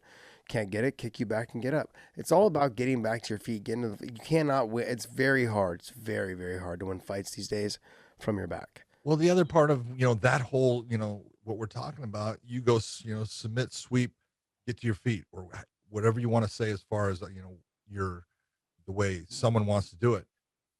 All of them put your opponent who's on top of you in a position they have to defend. I got to defend against the submission. I have to defend against the sweep, or I have to work at trying to keep you down, which all of those keeps you from getting damaged. Yeah. So Very true. That's why I still have all my good looks, because that was my mentality for the last 20 years. we could talk about that. Well, I have a job in TV because, Woo, there it is. I have a job in TV. Because I got this face, baby. See, that's why they put you at the cage. You don't got to look at you very much. Exactly. I agree. I know. I'm at the desk. Oh, All right, what you got for us there, Podcast Dave? We have a couple of bits of news. The first being Ryan Bader, unwilling to vacate heavyweight title, suggests that Bellator make an interim belt. I'm okay with it. But I'm glad that he suggested that. Make the interim belt. Let me finish out this tournament, see what happens. I mean, let's be honest. He may lose to Corey Anderson if Corey Anderson wins, or Yagashimuradov. Yeah, it's a fucking mouthful. Come on, baby, Yagashimuradov. Yagashimuradov. He may lose to the winner of that fight. So he may be back sooner than people think, or he could win that fight and be in the finals of whoever else is across the way. Right. So let him go ahead and finish this out. I mean, this is a big deal for him to win this tournament if he can get it done. He's already been in the tournament format before. And I want to see how far he can go. He's got a lot to prove. Was the Nemkov thing a fluke because he had to cut all the weight? Or has it really just passes? Is the 205-pound division past him now because the younger generation's kind of coming up and they're faster and they're whatever it is, and they're evolving. And I've always said this: if you have an ounce of wrestling, a decent amount of wrestling, you in the heavyweight division will have success. You'll do good. Yes, he'll do well. So we'll see. I agree. I think it's smart for them to have someone fight for the interim title, and then he goes up there and he defends it. I agree. I like it. Let's talk about the rankings real quick. Not the rankings, but let's talk about the brackets here. You've got Bader, who's already advanced. You got Corey Anderson versus Yagshimuradov. Look at how well you did with that. I'm so proud. I know. Yeah. I've been practicing. Well, you know what helped me, right? Was MCW, Michael C. Williams, our announcer. He wrote it out phonetically for me. So once I read it phonetically, I was like, oh, it makes total sense. Did he have to explain to you what phonetic means as well? Yeah. You're from Scotland. Let's not talk about education. And let's not talk about phonetics because it doesn't work with your language. Yeah. That's why you live in this state. It works better with my language, actually. But then you got Nemkov Davis, which is a rematch. And in that first fight, John, you'll attest to this, is that Nemkov won the first 2 rounds dominantly, but then lost the third round, and he lost it. I wouldn't say lost it convincingly, but it ended up being a split decision, right? It was. It was a split decision. Someone gave it to Davis. Yeah, one of the judges. So that must have been the one that we were talking about earlier. And then you got Rumble and Romero. Which that's a good one. Yeah, it's a good one. What I think though too is I want people to. I have. I don't know if you heard me on the broadcast, but I have Romero as the dark horse. Yeah, I know. He is the smaller guy. And that's you not being a homer because AJ's your bud. He's my boy. Yeah, AJ. I think AJ beats him. But I'm saying if I'm gonna pick someone out here, whoa. Then how is Romero your dark horse? Because if he gets past AJ, I think there's a good chance he can win. But you're saying he's not gonna get past AJ. Where's your logic? My logic is that if he does get past AJ, that he's gonna fight. Then I said he was the dark horse. Got a good chance to win. The reason why I'm saying that is because he's got better wrestling than Ryan Bader and Phil Davis. Now he's got better wrestling than Nemkov also. Nemkov's got a busy, active guard from the bottom. He's got better striking, but Romero's just one of those. He's you don't know which one's going to show up. That's one. He can be explosive at any time. Yep. He can do what he did to Chris Weidman at any time. He can do what he did to Derek Brunson at any time. He can do that. And I think also him not having to cut weight, you don't know what he's going to be like. That's the difference maker for me. I think, personally, 205, he's going to be a stud because I've always said the way you see how much weight he cuts and it kills him at times. And I think it weight a bunch of times. Yeah, because he cuts a lot of weight. Yeah. And I think at 205, he's going to feel good. He's going to have energy. He's going to have the ability to go. And I think 205 is a good weight for him. I like it. I like it. The only reason why I'm a little nervous about the 205 for him is that he's not tall. So what? Hey, what is he, 5'9"? Show me the tall guy in any of that besides Corey Anderson's the tallest one that's there. Probably. Nemkov's what, 6'1"? Yeah. 6'1". Phil Davis is 6 foot. Okay. I mean, no tall guys. 6'3" is the tallest guy. No, I know, but Romero's what, 5'8"? No. He doesn't look tall. 5'11". 5'11", 5'11". 6 foot. Oh, he's 6 foot. Never mind then. Yeah. Like, I don't know why. Maybe it's because when I see him next to Masvidal, they almost look the same height. Masvidal's 5'11", I believe. Yeah. They would look close. Yeah, they look the same height. Yeah. That's an inch. Yeah, I guess it is an inch. That's an inch. No big deal. Yeah. 6 foot. I mean, we'll see. I guess we'll see. But I also think that the lack of the weight cut or not having to do the weight cut is going to help him. I do think so. Yeah, it's going to help him. But he's got his hands full with Rumble, man. And everyone I've been talking to at Sanford MMA says that Rumble looks good. You know, he dealt with a little sickness. He got sick for a little bit, and then but he said coming back from that, he's been feeling great. Good. Phenomenal. So I hope so. Let me see. But I mean, that side of the bracket. Jeez. Oh, it's mean. Jeez. I know. That's why I said, man, they did Nemkov no favors as the champion. No. Here, you're our champion. Let us do this for you. You would think, right? Bellator would be like, you know, let's put you on the side where where you've already beat Bader. Let's put you on that side. Yeah. It's like, so. No, I will give you Phil Davis, who, you know what? You already had a hard fight with him. And then if you get past Phil Davis, if that happens, now you get the winner of Rumble and Romero. Wow. And then you get either, Corey Anderson, Bader, or Yagashimuradov. Yeah, I think the winner of that side of the bracket wins the whole thing. I mean, Corey Anderson and Nemkov, I think it's going to be a tough fight. It'll be a good fight. But I think if Rumble ends up fighting Corey Anderson, I think he puts him away. Rumble's speed, Rumble's straight punches, like he's quick, he's good at stuff and takedowns. I mean, but if Corey can get him down, if Corey can get him on his back, I mean, that's the remedy. Everyone knows what the remedy is if you want to beat AJ, is to get him down, get him taken down. I just don't know if he can. Yoel probably could do it because of his wrestling, but can he hold him down? That's one. And can he not take any shots on the way in? That's the other thing. So makes for a lot to talk about. So I'm glad we're seeing that fight in the first round, though. Oh, so am I. It had to happen. Did you see Aljo tweet about the gloves and how Bellator should use them all the time? Who? Aljo tweeted it. And who's Aljo? Who's Aljo? The bantamweight champion in the UFC. No one gives a shit. He's gonna get stripped here shortly, anyways. Oh. Okay. But it was just interesting because I actually do really like the white gloves. Just what do you guys think about the white gloves? I love them. I actually already reached out to Rich Chow and Coker. I said, hey, I want a pair, just a frame, put up. I just want a pair. I want a pair to. I'm not gonna ever fight. Fuck, I'm not gonna wear that shit. I'm gonna frame them, put them up in my fucking right behind me. You see, right behind me. I'm gonna put it's all white there, so they'll blend in. Yes, perfect. I love it. I love it. Speaking of the champ, so the last piece of news just to round this show out. Aljo. So Peter Yan comes out and says your ass is getting stripped. P word.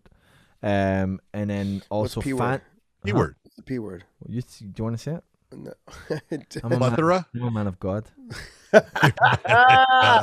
Oh jeez, I just fuck. I almost fell out of my chair laughing. Despite having my second baby out of wedlock. Okay? Oh jeez. Second baby out of wedlock. Jeez.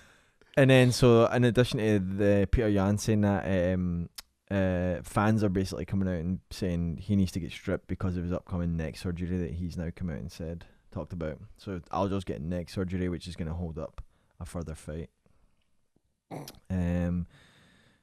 Yeah. So. Yeah. For the dummy saying he's out for 9 months. And he loses. Who's faking shit? See if you're peanut butter. I don't even know what he's talking. Yeah. Aljamain's gone full heel. When he did some video with him dancing with the belt, someone sent it to me, and I'm like, he's absorbing the fact. He's just taking it all in that he sees the hill now. You've got to just be the hill. The problem with being the hill, run with it. You got to run with it. But the problem is when you lose, it's done. Like people don't like. That's the one thing that kept Mayweather so fucking popular. He's never lost. Yep. more people wanted to see him lose. They bought the pay-per-views to watch him lose. He never lost.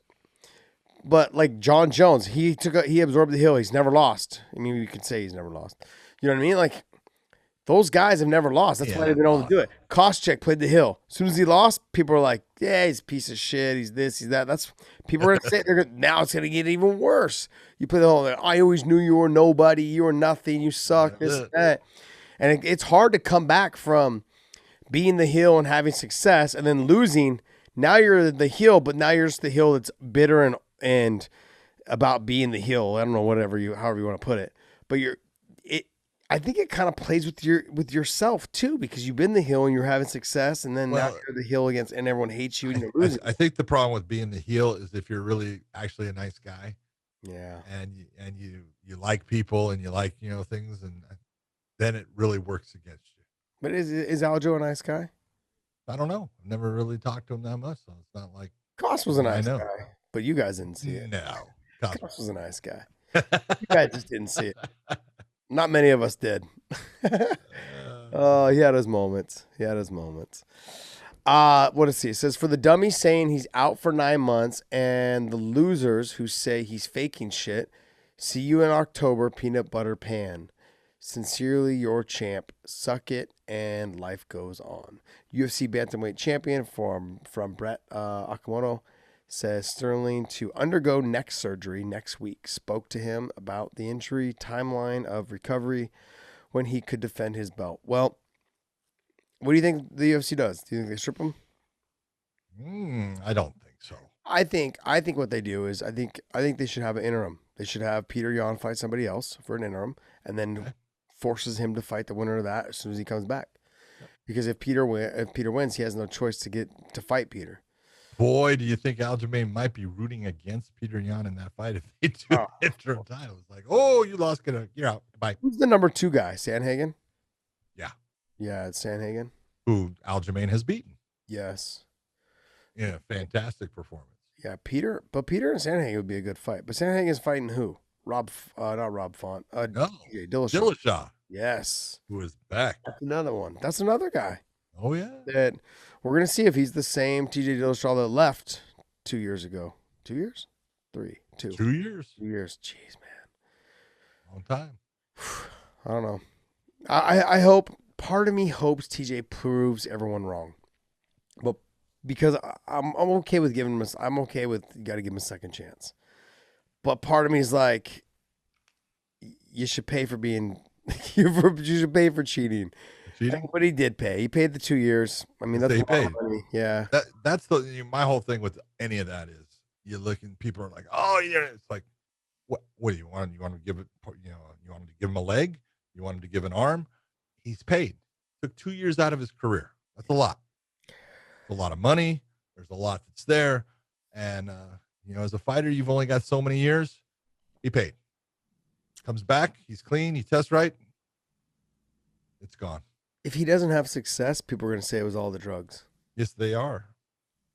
Yes, they are. Completely. How do you explain that to your kids?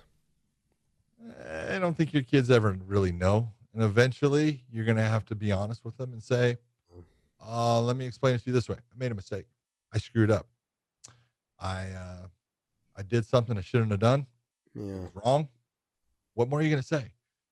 When you make a mistake, you have to be willing to say, I made a mistake. And if people can't accept it, then they can't accept it. That's their problem. But if you're honest about it and you say, yeah, I did. I made a mistake. I screwed up. Most times people are willing to say, okay, he said he made a mistake. They're willing to let it go. It's when you lie about it, you lie about what you did, that's when people will hold on to something forever. Yeah. Yeah, I want to see him have some success coming back, because I believe that a lot of his abilities didn't come from just that. Yeah. I don't think I want to see him have. He's talented. There's no doubt about it. But there is a lot of upside to using PEDs. There is. Train longer. You can develop. Let's be honest. EPO gives him an advantage that he can go longer, harder, without getting as tired, and one of the things that TJ did was put, a lot of movement, a lot of pressure, Yeah. a lot of volume. We'll see if he can do the same thing without it. Yeah. Didn't help him with Henry. No, it did not.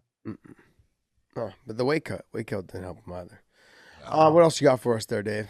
That's it on news. All right. Give us some fan questions. Well, how many you want to do, John? Say Do a couple. Let's go. a couple. Let's go. Okay. We haven't slept for how long now? Yeah, Exactly.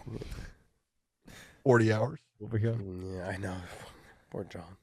At least we got to film early today, though. Oh, yeah. If Made we had life easy for me. we would have had to film tonight if the UFC was tonight and didn't end until 10, I'd be like, you know what? Let's just film tomorrow morning. You would have gave in, man. Oh, I would have caved. I'm such a wimp. It's all good. All right. Where did that go? There it is. Yeah. Ivan Cordero Roman asks, in the earlier stages of MMA, was there ever a technique as rapidly revolutionary as the calf kick in present times? In early day MMA? Yeah. You said? Yeah, it was called the armbar. Well, look, if you go and you look at the history of MMA and how things basically started and what happened, you had evolutions throughout it. The reason for the first UFC was, it was an infomercial. Let's be honest. It was an infomercial for Rorion Gracie to put out Gracie Jiu-Jitsu to the world because he had been, going and doing all these demonstrations in high school gyms and everything, and you can only get to so many people. And in this one, he was going to be able to get to this, hopefully 25,000 is what they were hoping, mark, and it ended up being 87,000. And so 87,000 people got an infomercial on Gracie Jiu-Jitsu. Here is this smaller guy wearing pajamas who's beating all the bigger guys. Yeah. I can tell you back then, as part of, as a student in his school, he probably had maybe 120 to 150 students at the time. That's not a lot, and 1 week after that, he was at 500. 2 weeks after it, he was at 1,000. 3 weeks after it, he was at 1,500.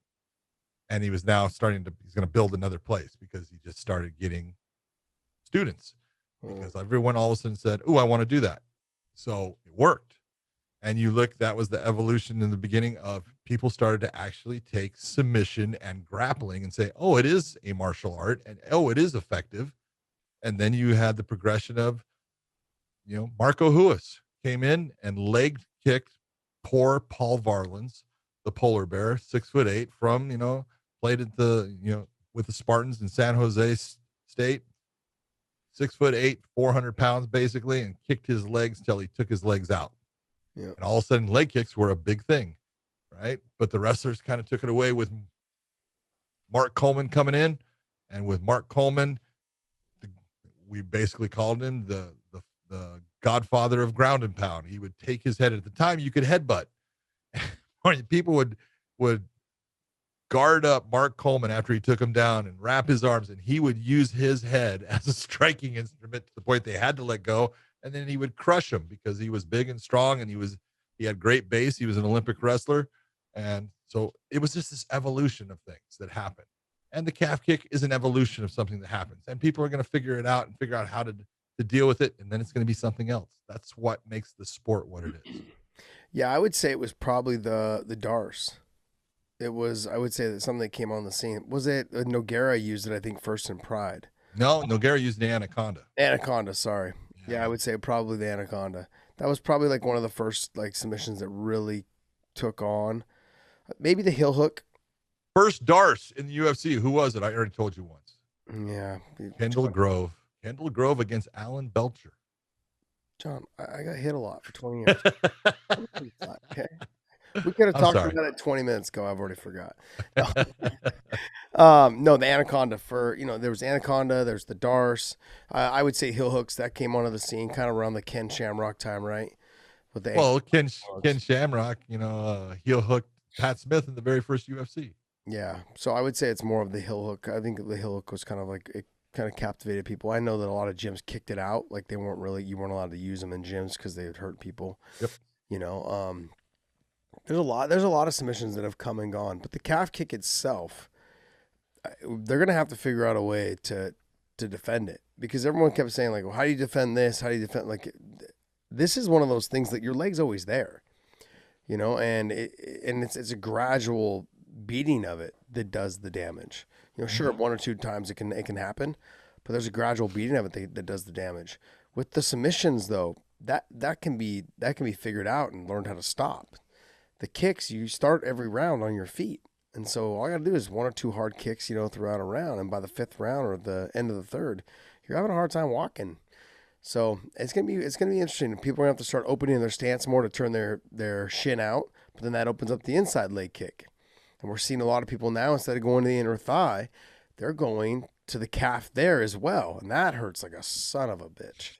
They all hurt. There's no meat. There's no meat there. That's the biggest. That's why the damage adds up so quick. Yeah. So all right, give me another one.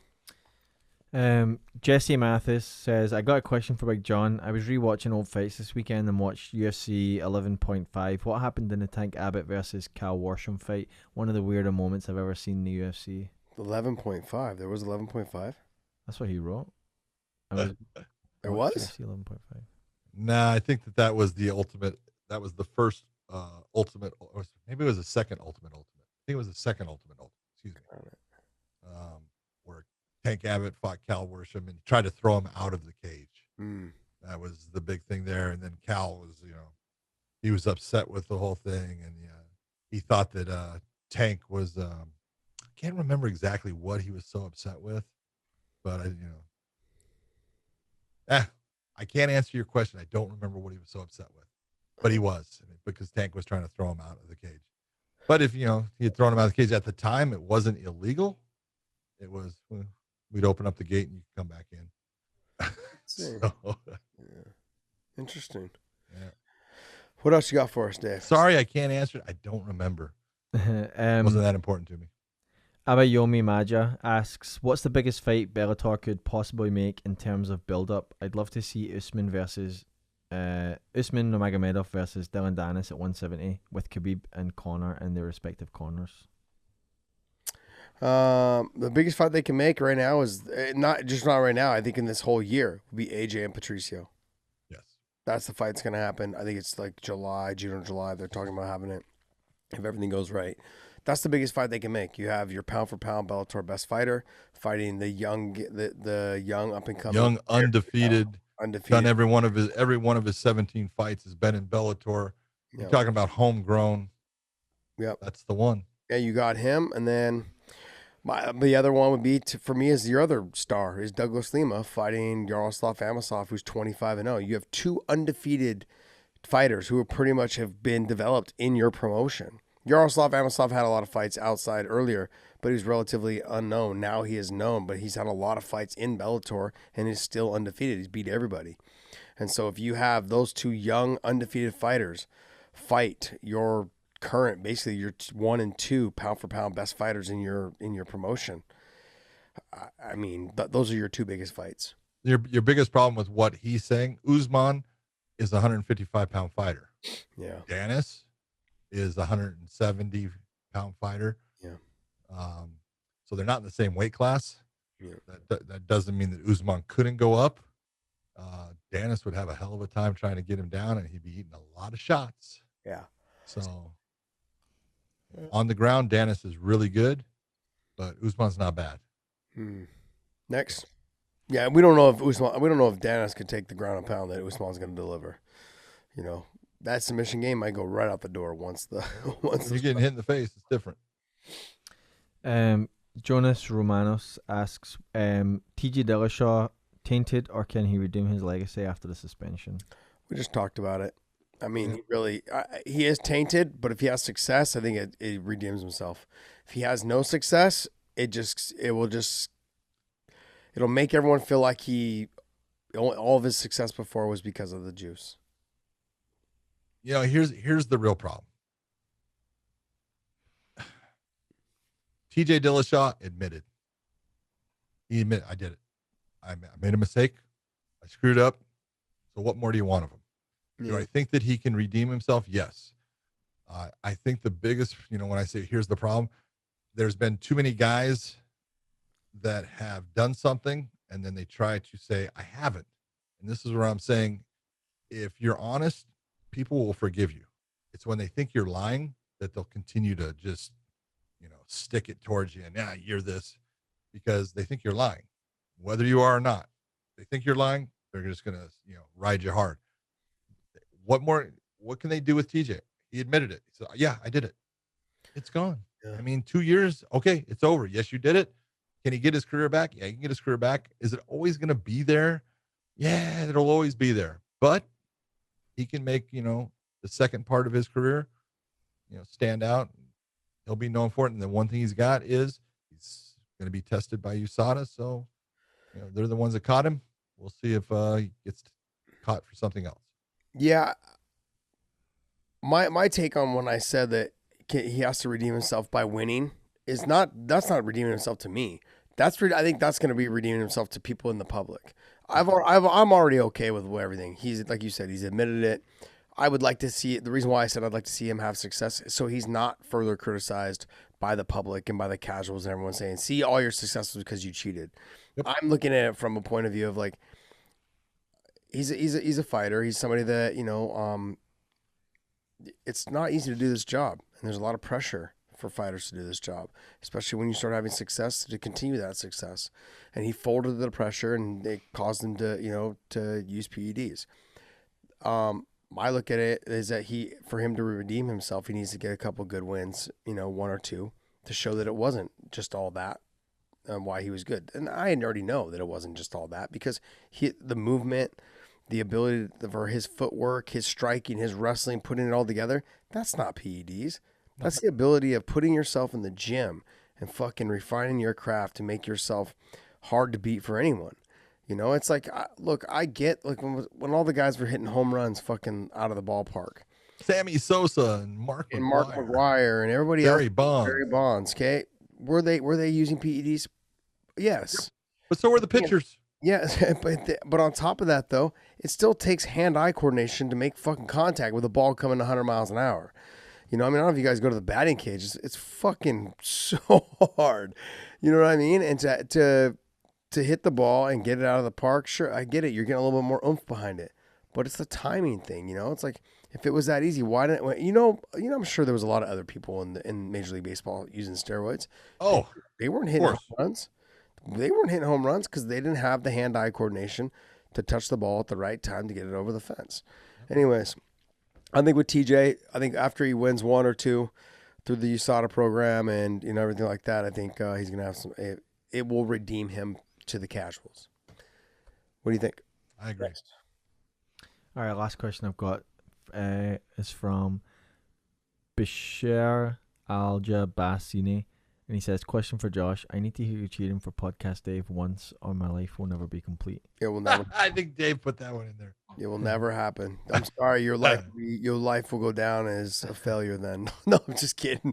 Poor guy. No, I will never cheer for Podcast Dave. He's giving me too much of a headache. Okay. It's like having a child that you just got to continuously just fucking, jeez, man, it's horrible. Your brain didn't work too well for that one, did it? No, there was a lot. There's just so much that I got to do with you. Podcast Dave. Yeah. That was Big John. That will never come for me. Never come for me. Podcast Dave. Boo, boo. Oh, there you go. All right, guys, we're at almost 95,000 subs on YouTube. Make sure you guys are sharing our videos. I know on top of just hitting the thumbs up and the little bell in the corner for the notifications, but also comment in there. Keep it positive. We appreciate that. But share our videos. Take our clips. Take the link. Post it on your Facebook. Post it on your Twitter. Let everybody know, areas, that you liked about our show. Talk about it. Spread it around. We appreciate it. Make it like an STD. Just start sharing it to everybody. And let it spread. Let it spread. Let it go. Let it go. Hey, you know what? Thank you for all of the and stills. Keep on doing that, because we will retweet those or put those back out. We'll put a like or something on it, because those are funny. They're fun. They're great. I love when they tag Ariel too. I love it. Oh yeah, it's awesome. DC. Yeah, I want you guys all to I want to say thank you guys. Go to prowrestlingtees.com/weighing-in and use the promo code. What is the promo code now? John, come on, tell him. 100K. No, it's not. No. Oh. I thought you knew it. What is it? And still, Oh, and still. And still, oh, I'm sorry. Yes, Well, that that's was right. what Last time said. we were talking about doing it, we weren't sure because sometimes it takes you a long time to get things done. That was my fault. So, yeah. I should have known. It was my failure. Sorry, Dave. ProWrestlingTees.com/weighing in. The promo code is and still. We have a Cinco de Mayo shirt coming out. Make sure you guys pick that. out, yeah. It's not out yet. When is it coming out? it's out. It's out. Oh, it's until out May now? 5th. It's out until May 5th. Yeah. Said it better be out. May 5th is coming. Yeah, it's a limited edition, so make sure you guys pick it up. It's the Cinco de Mayo. That's dope. That's dope. Cinco de Mayo weighing in shirt. It says May 5th on it and Cinco de Mayo. So make sure you guys pick that up. Anywhere on there does it say Weighing in? No. weighing in? Just our symbol. No, it's the logo, dude. Yeah, it's the logo. Supposed to be. Got it. Josh doesn't have a creative mind, so he doesn't understand these things. It's got to say it for him to get it. Yeah. Well, I can't read either, so it's yeah, so we have that shirt dropping, and then also towards the end, we have the Memorial Day. Day. Yep, which Dave's gonna have to come up and show us that one as well. We've got a plethora of other shirts as well. We've got the Terminator shirt, Look at Josh, Buddy using Kid the word shirt. plethora. I heard you use it the other night on the podcast. We've got a bunch of different colors as well. We've got the all black and white one now. I like that one, the black and white one that's up. That's like one of my favorites. I like to keep it simple, the black and white, like John does his suits, you know. And is our home improvement one still up there? I wore that one. I wore that. And then our OG one. So we've got our home improvement one with Podcast Dave with his fingers hanging over the fence like Wilson. John and I sitting there in some loungers. And then we've got the OG original logo shirt, which is Wayne. I think that's still kind of like my favorite. That's my favorite one. But yeah, make sure you guys go check it out. So and use that promo code and still. And still. What else we got there? That's it? It. That's it. That's everything. I want to thank you That's guys for it. tuning Outta in. here. And John, why don't you wrap this up for us, baby? Tell us. You know what? I need sleep. I haven't slept in a long time. So, everyone, we will see you